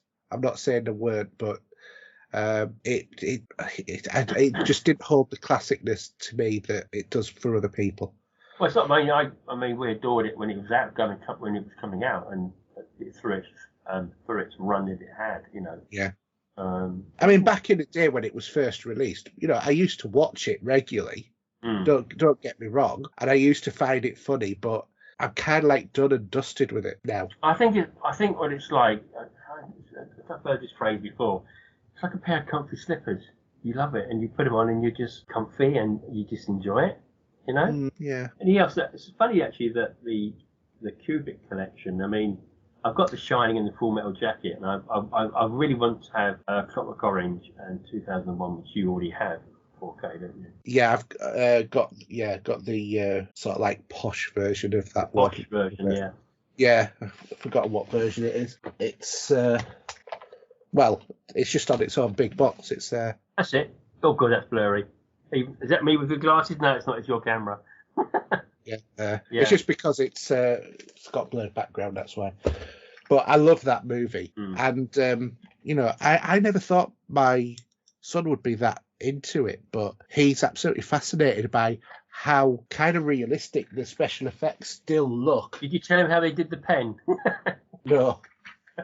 That was with a sheet of glass they did that. That's so clever. I mean, well, the whole movie is fantastic. And when you think for the Odyssey, the bit where he's running around and that whole soundstage moved in a circle, and that was how they managed to film it. It's unbelievable. There's one thing. So I do have a Blu-ray copy of it. Yeah. There's one bit that always takes me out of it, and that's seeing Reggie Perrin in it, which is that for some reason he shouldn't. You see. Yeah, Leonard Rossiter. Yeah, Leonard Rossiter in there, because I kept imagining, turning around and saying, "Oh, Miss Jones," you know. And all of our younger listeners are going, "Okay, I don't know what they're on about now." Yeah, politically incorrectness in such a show called Rising Damp. A classic British comedy. Yeah, but yeah, it just doesn't make. I don't understand why he's in it. Because he was a popular actor at the time, and it was filmed in England. That's why. I think Stanley Kubrick might have sat down and watched Reggie Perrin or Rising Damp. Maybe, I don't know. I think it predated Reggie Perrin. It would have done, actually. Of course it would. Yeah, no, it would have done. After Rising Damp, because they were both 70s. That was 60s. Yeah, it was. Yeah, thinking about it. Yeah. What did he do? What did he do that would have been not detrimental to his career, but probably added to it? But what talent scout looked at Reggie Perrin? You know, I think because he was a famous British actor. That was probably why it was to ride along some of his fame at the time. But you know, he's always been a comedy actor rather than a serious one, so it just sort of like stands out like a sore thumb. Fortunately, he's like so quick on it. But when you look at 2001, I mean, you know, Arthur C. Clarke, he was always being credited as the creator of the, like the communication satellite. You know, because he sort of like had that vision, didn't he? But when you actually look at 2001, that see, that was 1974, right? That was. Yeah. But when you look at that conversation with Floyd and his child when he's on the space station, that was we've always said Star Trek predicted stuff. Well, 2001 predicted quite a lot. Computers that talk to you, video conferencing and stuff like that. You know, and there's lots of other things in there that were quite revolutionary, you know, as an idea that we now see in reality. It's quite interesting. But I mean, a fantastic movie. I really want to get Spartacus. I've seen that in many years, that film. No. And I also want to get A Clockwork Orange. Yeah. I'm not so bothered about The Shining, and I'm definitely could not care less about Full Metal Jacket because I don't like the movie. Fantastic movie. Yeah, but I'm not into war sort of movies. Yeah. But there is a movie that I've mentioned in all of that list that I'm getting, which I wonder if you can guess which one it is. What, out of the Kubrick collection, you mean? Oh no, out of all of the ones that have been bolded in that list. Oh, what, that list? Let me just minimise. Let me put it back up. Well, I say you want the Spider-Man ones. I mean, that's an Amazon, isn't it? Yeah, it's not those. Discovery. Start at Discovery. I will be getting that, but it's not that. Casino Royale? Nope. I'll tell you what it is. I have got coming tomorrow the 10 Commandments with a bit of Charlton Heston. Yeah. Because I've heard it is such a really good, clear 4K print. And I thought, I want to see, I'm more buying it half for the story, which obviously we all know what the 10 Commandments are. But as well as being a fantastic movie, I want to see what a really good quality print is like. So, yeah. Interesting. Anyway, cinema charts. So at number 5 this week, we've got The Boss Baby 2. At number 4, we have Venom, Let There Be Carnage. At number 3, we have Dune. At number 2, we have No Time to Die. And at number 1, surprise, surprise, it's The Eternals. Well, I don't say about it being a surprise, because I don't know how good that film is, actually. I mean, it was going to be number 1. It's a Marvel movie, and it's the latest one. People are going to flock to see it. I mean, we've had people we know who have gone and seen the movie. So, do you want to do Blu? Okay, so Blu-ray DVD. So in at 5 we got The Courier. From 3 down to 4 we got Jungle Cruise. From 1 to 3 we got Space Jam: New Legacy. From 5 up to 2 we got Black Widow, and 2 to 1 we have Fast and Furious 9. Driving in space. Not too much there that I'm looking for. I'm not bothered about seeing. No, I mean, Black Widow was an okay movie. It was very much Marvel by the numbers. Yeah. Fast and Furious 9, I think they've lost the plot almost literally with that movie. Oh, well, there's been so many now, so. Yeah, maybe time to take a rest. I'll tell you what I did watch. I'll come on to what I've watched anyway. Do you want to say what you've seen this week? Because it sounds very intriguing. Oh, yes. So I've been watching Sylvester Stallone's YouTube COVID videos that he's been doing, where he's decided to recut Rocky IV, and it's been going on for quite some time. Not completely aware of it, that it was released on the 11th of November. And there was a cinema release in the States, but for us UK guys, you can pick it up to rent on YouTube for about £3-4 quid. Yeah. And I'd say it's going to be the best £3-4 quid you spent in a while. If you're a big fan of Rocky, like I'd say, hey, you're a big fan of it, aren't you? Yeah, I've got all the movies on Blu-ray. Yeah, and we're still waiting for that 4K bundle to pop out at some point, which will cost an arm and a leg, because even though I still won't watch Rocky V, it's not my favourite. But I think from Stallone's point of view, I think one of the biggest ones and everyone's favourite has been Rocky IV. Yeah. And I don't need to go into the storyline, because I'm sure everybody here, or whoever's listening, will know how the story progressed and how it ends. So Sylvester Stallone decided to do a cut. The cut is 1.5 hours long, roughly. It's got approximately 40 minutes of new footage, which is interwoven within the story and how it's been well edited. And he takes out a few bits as well. And the bit that people were hearing about, which was the biggest chunk of the movie coming out, is Paulie's birthday party and the robot sequences, which, okay, I say I'm not a fan. I must admit, I'd sort of like given myself a mental block on those bits. But the thing is, there's a scene there where Stallone is washing his car, I think, if I remember rightly. And there's a track by Go West, which is on the soundtrack album. Because obviously, back in those mid-80s days, soundtracks were MTV cuts with all tracks, not actual scores as they are.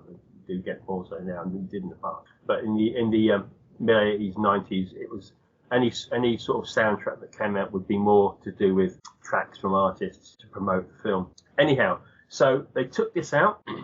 Without saying too, I don't want to say it's not spoiling the film because the film, everyone's seen it. The beginning is completely different. They've decided to give you the background into how Apollo put Rocky back on track from Rocky 3, and that blends in then into the start of Rocky 4. There's more character creation, shall I say, interaction between Apollo and Rocky in the film. There is a lot more with Adrian as well. Yeah. And they have tightened some of the sequences a bit more. He's played with that. The fight sequences at the end in Russia, that did seem a little bit longer. And actually, even the Apollo Creed fight with Drago in Las Vegas, that seems slightly different. I think what I will do is actually go back and watch the original just to try and put in a comparison to it. But I felt the film had a tighter cut. It was more of a darker story. There's no comedy at all in it now with what was in it originally. Wasn't the original version of this, if I remember rightly, isn't this the one where he's had a brain scan and he's been told he can't fight anymore? Is that the one? I think because there was one of them that was a story, wasn't it? Wasn't that you're thinking of Rocky 2, aren't you? No, I don't think so. I thought it was one of the later ones. There is a new scene in Rocky 4 where he's talking to the board about fighting him. They're saying you shouldn't because he'll kill you. What's he done already?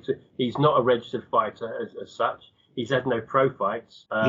But this is a brand new scene that they've used from all the bits that were left out originally. And he's talking to the board about saying that I want to fight this. Well, you won't be having it here. We can't condone you going to go for it. Mm.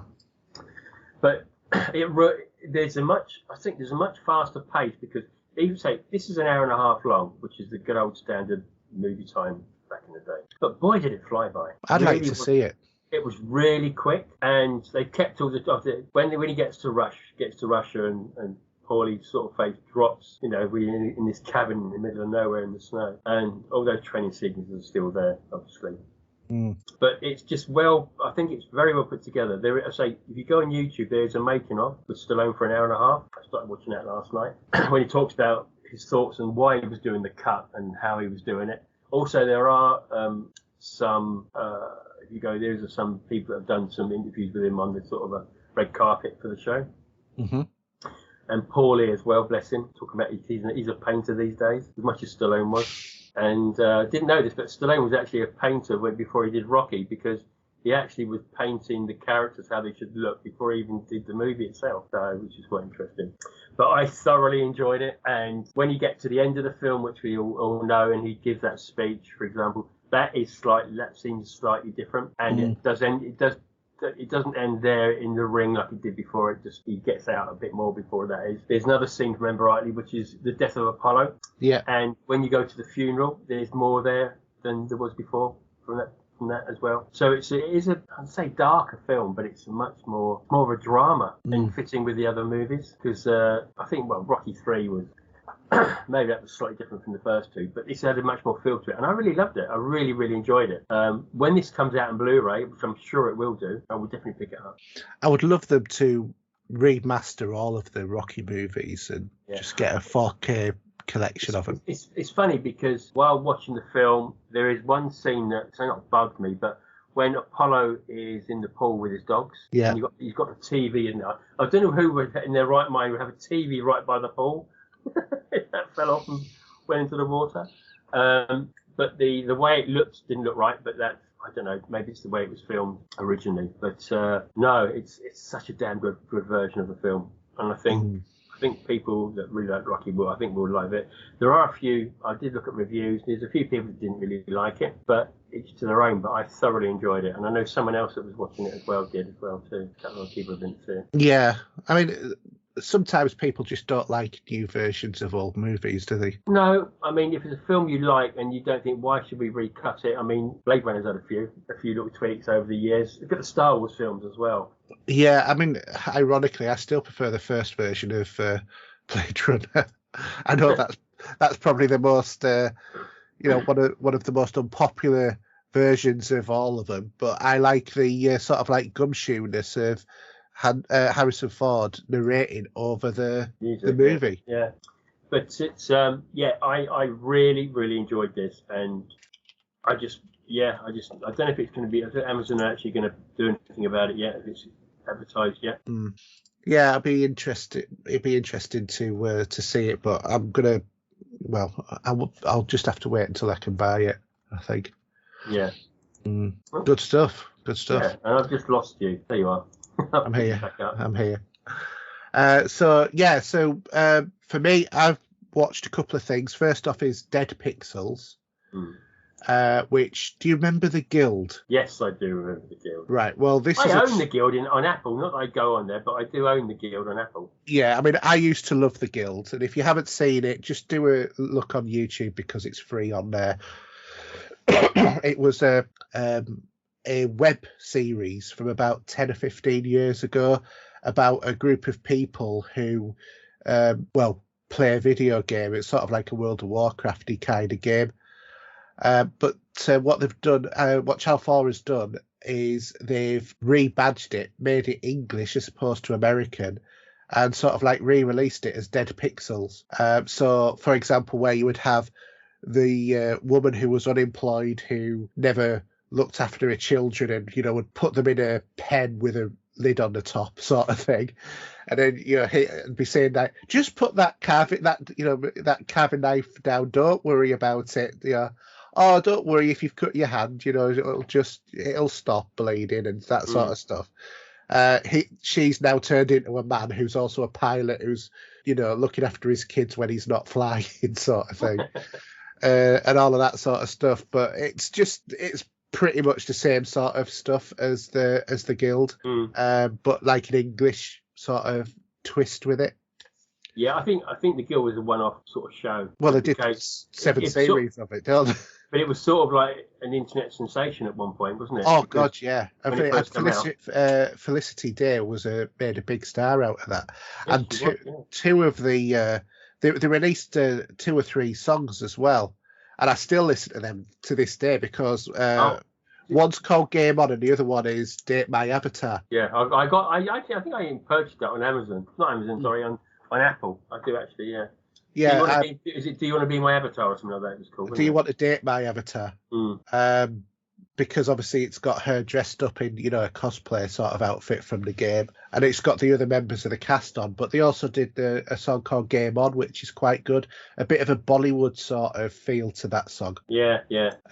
But yeah, real. I used to love the Guild, so seeing this, I thought, I've got to watch this, and quite enjoyed it myself. The other thing I've been watching as well is an Arrow produced movie or restored movie, which is Pitch Black. Oh, okay. I thought you said Arrow. What you watching? Oh, yeah, of course. The Arrow did a copy. Yeah. Yes. Yeah. So in terms of Arrow, this was their first 4K restoration, and the great thing is the disc. There's only one disc in the box, and it has both the theatrical and director's cut of the movie. Yeah. Both are restored in 4K. I went for the director's cut because I'd seen the other one loads of times. Can't particularly remember that much of what was different of the movie, if being honest. Yeah. The film's encoded in Dolby Vision HDR. The colour palette on the movie is absolutely great, because if you remember the way the movie was, it was sort of like coloured in 3 different stages. When they first crash on the planet, there's a lot of, it's sort of like a sepia colour because of the colour of the sun, because, they've crash landed on this planet or moon, whichever it is, and there's 2 suns in the sky, and it creates this orangey, yellowy, sepia sort of glow around everything on this like desert sort of planet. And then about a third of the way through the movie, the 3rd sun rises, which is casts everything in a blue shadow. Oh, okay. So, very blue, because it's such a strong, vibrant sort of like sun, and the other suns are dipping down on the horizon at that point. And then after that, the planet goes into the shadow of a nearby planet, and then it's pitch black. Hence the name Pitch Black. And Here, I always remember having the HD version of it, and it was really difficult to pick out the action sometimes because it's pitch black, as the name suggests. It does what it says on the tin. But just seeing, like, you know, next to nothing change on the screen and it being dark isn't really very satisfying. But on the 4K version, they've really done a good sort of like do-over with the HDR. So the black's very black, but there is more definition in the black, so you can see more of what's going on. Yeah. So I think that the nighttime sequences just make the whole thing worth getting it in 4K, you know, even before anything else. I mean, the movie has a very cinematic feel. There is some heavy graining in there because don't forget the movie was shot in 1999 and it was shot on a 35mm film. But it's a good quality transfer. You know, not the best, but good quality. The audio is Dolby DTS 5.1 HD. It's not Atmos. I think that's a big mistake nowadays, but hey ho. But the dialogue was really clear. And very well balanced with the background audio and the music. The slipcover for the movie is also reversible. So you've got the night and the day version of the cover, whichever one that you want to do, which is really good. And then it's an Arrow movie, so it's got loads of special features. There's a booklet. Yeah, there's a booklet. There's commentaries. There's features. There's interviews with the cast and a whole load more. For me, if you liked the movie, this is definitely one you should have in your Blu-ray collection, in your 4K collection. The only minus for me is possible it doesn't have the Blu-ray version included. Very minor point, and I know that when you've got 4K, you very rarely probably watch the Blu-ray, but I do sometimes use them. So not having that is not an issue for me because I've got the normal version, you know, the normal HD version, but it would have been nice to have had the cleaner Arrow cut. So yeah, really good one to get in your collection, I think. Yeah, I've got a couple of films. I've not actually had a chance to watch it. I've got the David Cronenberg's Crash from Arrow in 4K. Yeah. I've not had a chance to sit down and watch that yet. Another one I watched was this one. Yeah. 12 Monkeys. I haven't seen that. That was Bruce Willis, remember rightly? Yeah, Bruce Willis. Again, it's another one with a reversible back and front. It has so many, you know, features on this one. It's obviously it's a brand new 4K restoration on that one. It's got 5.1 DTS. Obviously, 4K. I never realised that 12 Monkeys was actually produced by Terry Gilliam, as in. Yes, it was. Yeah. They do like a 2K, 4K scan, so it's not necessarily going to be 4K as we know 4K in Ultra HD, but it does crisp up the picture from a the scan that they used is 4K that they've then scaled down to HD. Right. So that one, if you like 12 Monkeys, is a good one to get as well because there is so much on the special features that you can find out about the movie and everything. It makes it worthwhile for that as well. So yeah, really, really good Arrow movie as well. So that's I've just been sitting there. I'm still going through the 4K on Amazon. There's a few there I'm looking at. Yeah, I could do with that one. Yeah, I haven't got. Yeah, because you've put in a chat the Matrix Titan cut steel book. Yeah. £5. That's just the Matrix, isn't it? That's not it is. No, I know, but it does look nice, that steelbook, doesn't it? It does look very nice, but I've got the 3-movie 4K collection. Yeah, I know. But, if you just fancy the one of them, that's not bad. Not a bad one. Yeah, if you fancy the one. It's the one, exactly. Anyway, shall we go on to listener questions? John, what's happening to us?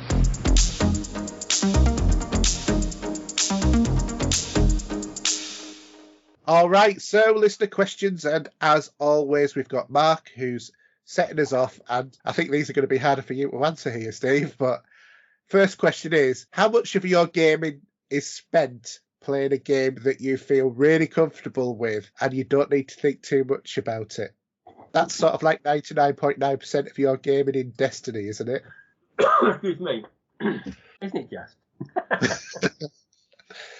Although this week has been slightly different, as I say, but yeah. Again, it's that comfortable pair of slippers you're putting on, and you're just sitting there and you're happy to play your game. And you go into auto. You go into like an autopilot, I think, sometimes as well. You go there, I'll do that, I'll do that, I'll do that. What I'm finding nowadays is if I'm getting into a bit of a funk, I go on and play Destiny and just do some mindless stuff, and then that gets me in the mood for playing games again. Well, I didn't talk about it because I did try that Back 4 Blood. Okay, any good? Right. What I did was I couldn't be asked to install it, so I thought I'll just play it on the cloud. Right. Which you can do. So it just boots up the game from the cloud, and you start playing it. But it wasn't my cup of tea. I did get 3 or 4 achievements, what I was looking for, because I was doing it for the rewards thing you can do to pick up points and tag a card or whatever. But no, it wasn't my cup of tea, that game, to be honest. But yeah.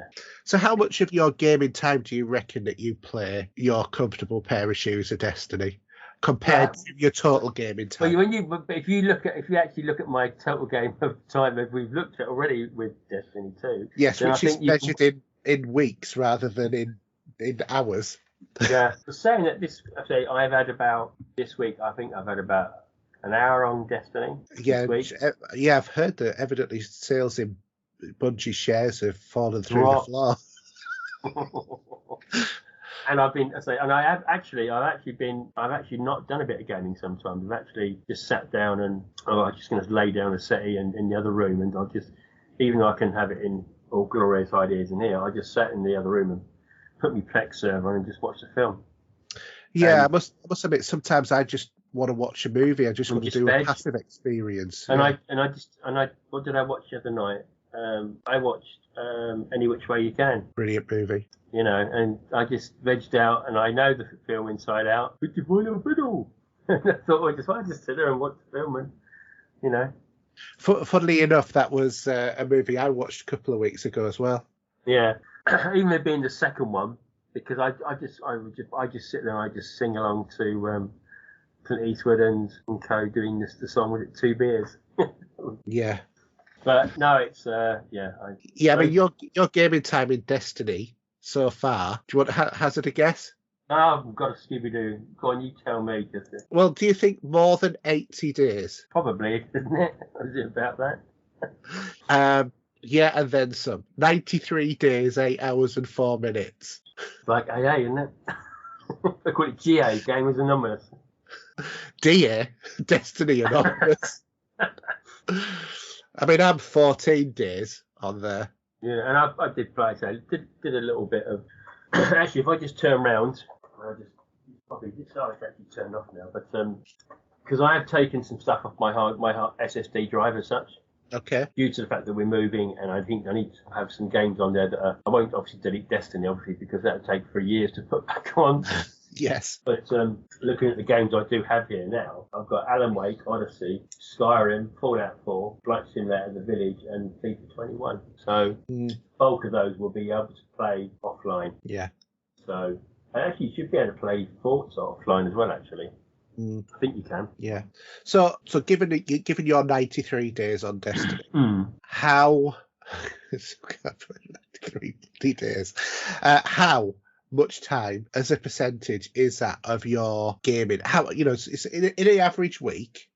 It's all of it sometimes. Yeah. Well, I mean, it is for me occasionally, but on a normal week, how much would you play Destiny to, and then how much would you play other games on a normal week? I won't. Yeah, it'd just be Destiny. It would be just normally. I mean, unless there's a game that's come out and I want to play it. Yeah. Okay. But then again, I've dipped into a little bit of Skyrim, stuff like that, and just for. But because my gaming time's normally, I try not to make it too long, but between 10 and 12. And it depends. On the weekends, it'd be different times anyway, because that could be. Yeah, because I know you do play FIFA and stuff like that as well. Yeah, I mean, FIFA's now gone from FIFA 21 to 22, so and I haven't gone down that route yet. Well, probably won't for some time. Well, just wait till it comes on Game Pass. Yeah. But by then, it'll be like coming to a close for the next one, won't it? If you know what I mean. But yeah, you know, it's It's what it is. Yeah. I mean, for me, I have my moments with Destiny, and I'll play. You'd be balls deep to a certain degree, but then again, you won't be sometimes anyway. So yeah, but then I'll leave it for months, which seems to be where I'm going. So I would say probably in terms of how much I would play my comfort game, on average, over a year, it will probably work out to be probably about 3 or 4 hours a week. Whereas, that will be sometimes like very massive, heavy sessions. And I think actually probably more 2 hours a week on average, something like that. So do you want to ask Mark's next question? Yeah, because I'll be asking you this question, not me. How diverse is your regular gaming, and how many different games do you play in an average week? That is not even that question doesn't even exist in my vocabulary. But from your point of view, your response is there are different games. Yeah, there are. There are, question mark. Definitely. I would say this week I've probably played about 7, maybe 8 different games, and I would say that's a pretty average week for me. And you will play some indie games, won't you, that you might cane them to a certain degree if they're very small. Yeah. So, it just depends upon how the mood's sort of taking us. But I always keep an eye out for things that kind of interest me, and I'll have a go at those. But yeah, I would say I'm always very experimental in terms of a lot of the games that I'll play. Yeah, I mean, I need to go back. I mean, what I could do when I'm going to take a couple of days off when we move, but that would be because I'll be busy. I won't be. Yeah. I'll be setting up, starting to put my room together, and Gaia coming and what have you. But I've got games like Alan Wake that I could actually probably put on, But we'll see. I've still got to get to Alan Wake as well. Yeah, and obviously we're going to have Halo at some point as well. So. Again, not overly bothered. But then I will be playing this Forza, and I do dip in and out with Flight Sim. Yeah, that's coming out with another all-in-one bundle. Yeah. Can you imagine how big that is if it's got all of the airports and all of that in the world? Saying that, I think we're going to have another world update for the one we've got. Yeah. I mean, I don't even want to look at how big that file is on my Xbox. Well, if you've probably got a Series S, it's probably the entire hard drive by now. What I have done is you can play from the cloud theoretically, can't you, with this game? Yeah. I've downloaded everything. Every world map.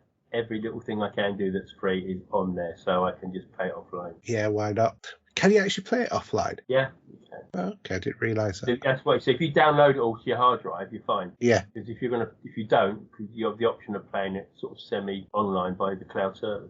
I thought it was all the Microsoft Azure servers controlling it all in the background, but never mind.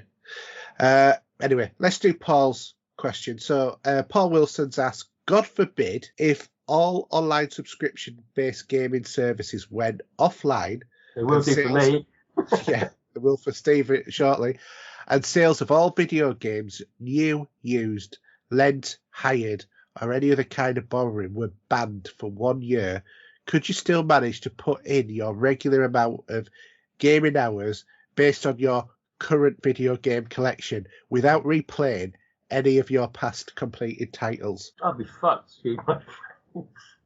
Is it? I take it that's the French version.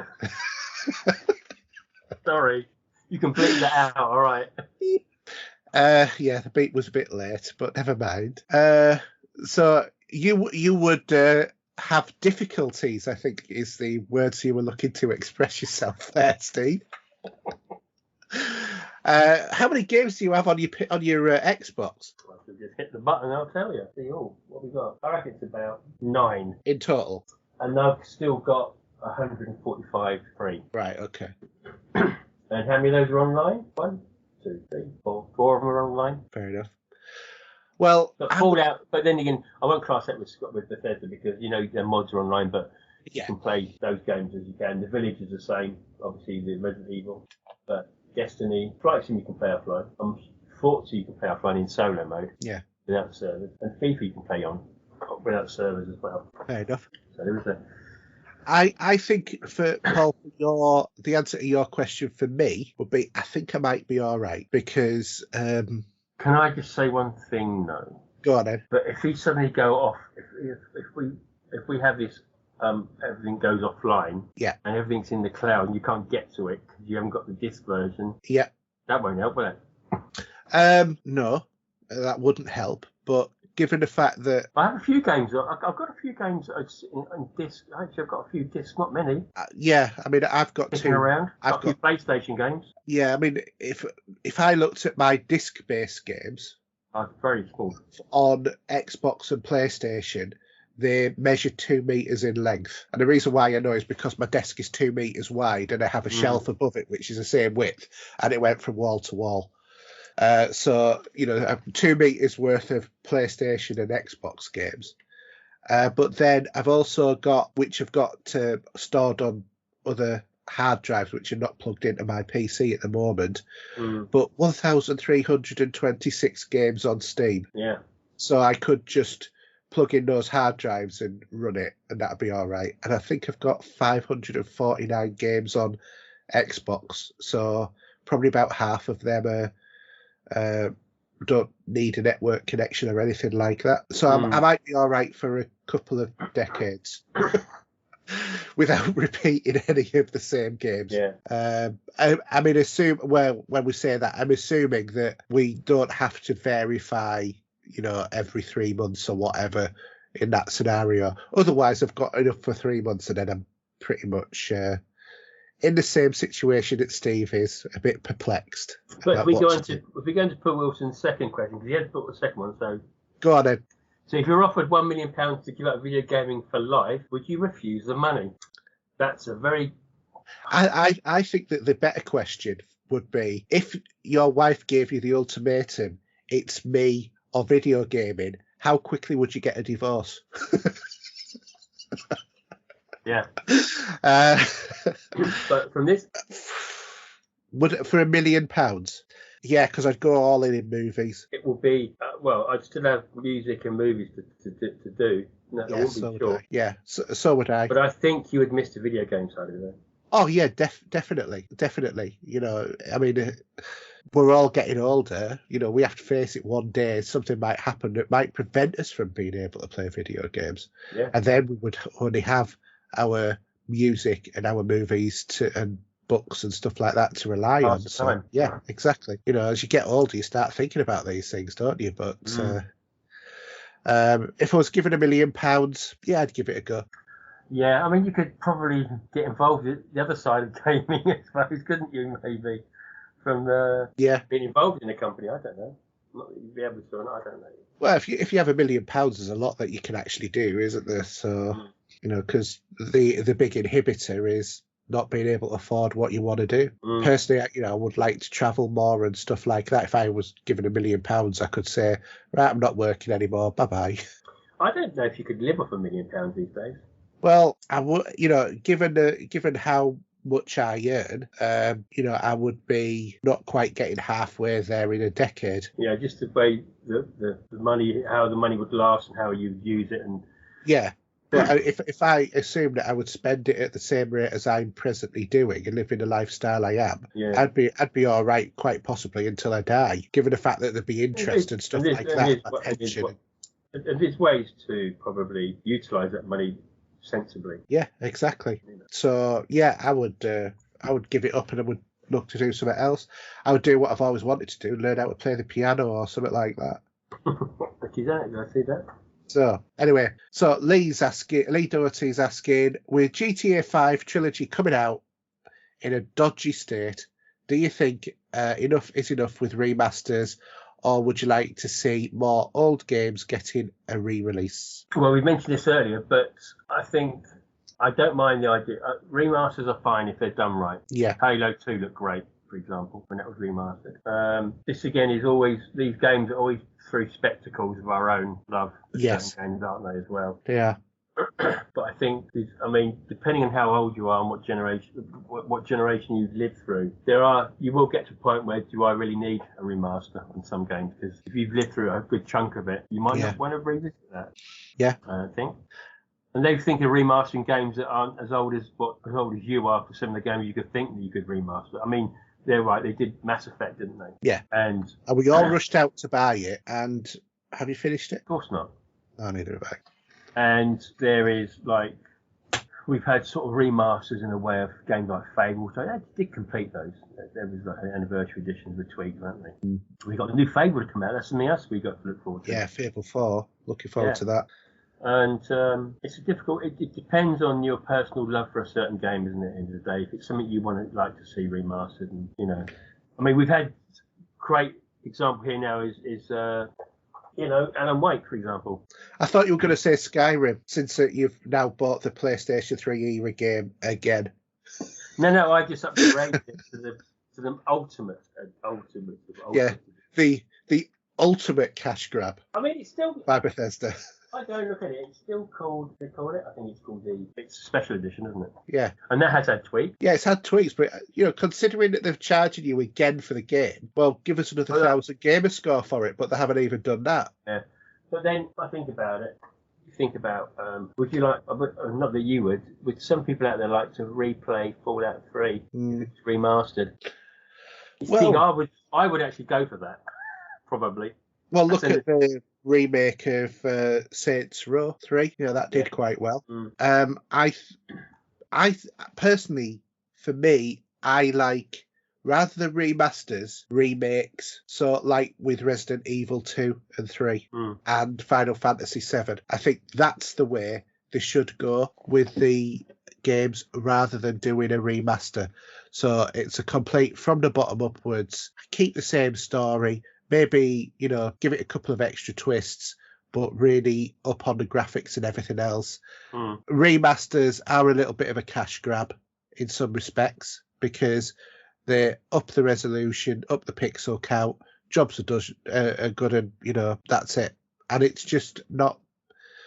While I like playing, older games with a bit of extra shine, I much prefer to play new versions of old games with, that look stunning, like Final Fantasy. Or Final Fantasy 7 to be exact. Final Fantasy 7 does look good, and they did a great job of that. Yeah, they did. It's fantastic. Even though it's a third of the film, third of the game. Yeah, but it doesn't matter, because where they cut it off, it works. I just hope that I'm going to live long enough to be able to play the third part. Yeah. So, yeah. Anyway, I think that's it for another couple of weeks. Unfortunately, you're going to be moving, aren't you, when we're scheduled to do our next one? Probably, yeah. So it may be a one-man show, the next one that we have in a couple of weeks. We'll keep you posted, see how Steve gets on. Other than that, Steve, do you want to give your details? Yeah, so Xbox gamer tag obviously is Steve07. Twitter at Steve07 as well. PlayStation is the real. I completely forgot about that. The real Steve07 from the PSN. My YouTube channel, which is now called The Vinyl Cues. Not doing too badly actually. Since it's in 100, I'm now 100. I think about 125. I'm getting up to now. Oh, good stuff. So it's been moving up. And quite a lot of few people have been contributing with questions about some of the vinyl I've done, and appreciating that I've done it. So that's nice to see. Even from far plans, Turkey and all sorts of weird places like that, I've been getting some chat on it. But yeah, so I think that's about it really. There is an Instagram account, I think Steve0764. Other than that, over to you, Mr. One man name. Yeah, for me, it's HERJ UK on everything apart from Epic, which it's Pop Culture Gamers.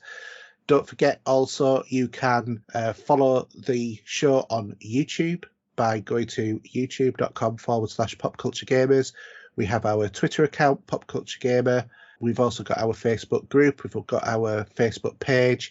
You can email the podcast at podcast@popculturegamers.co.uk.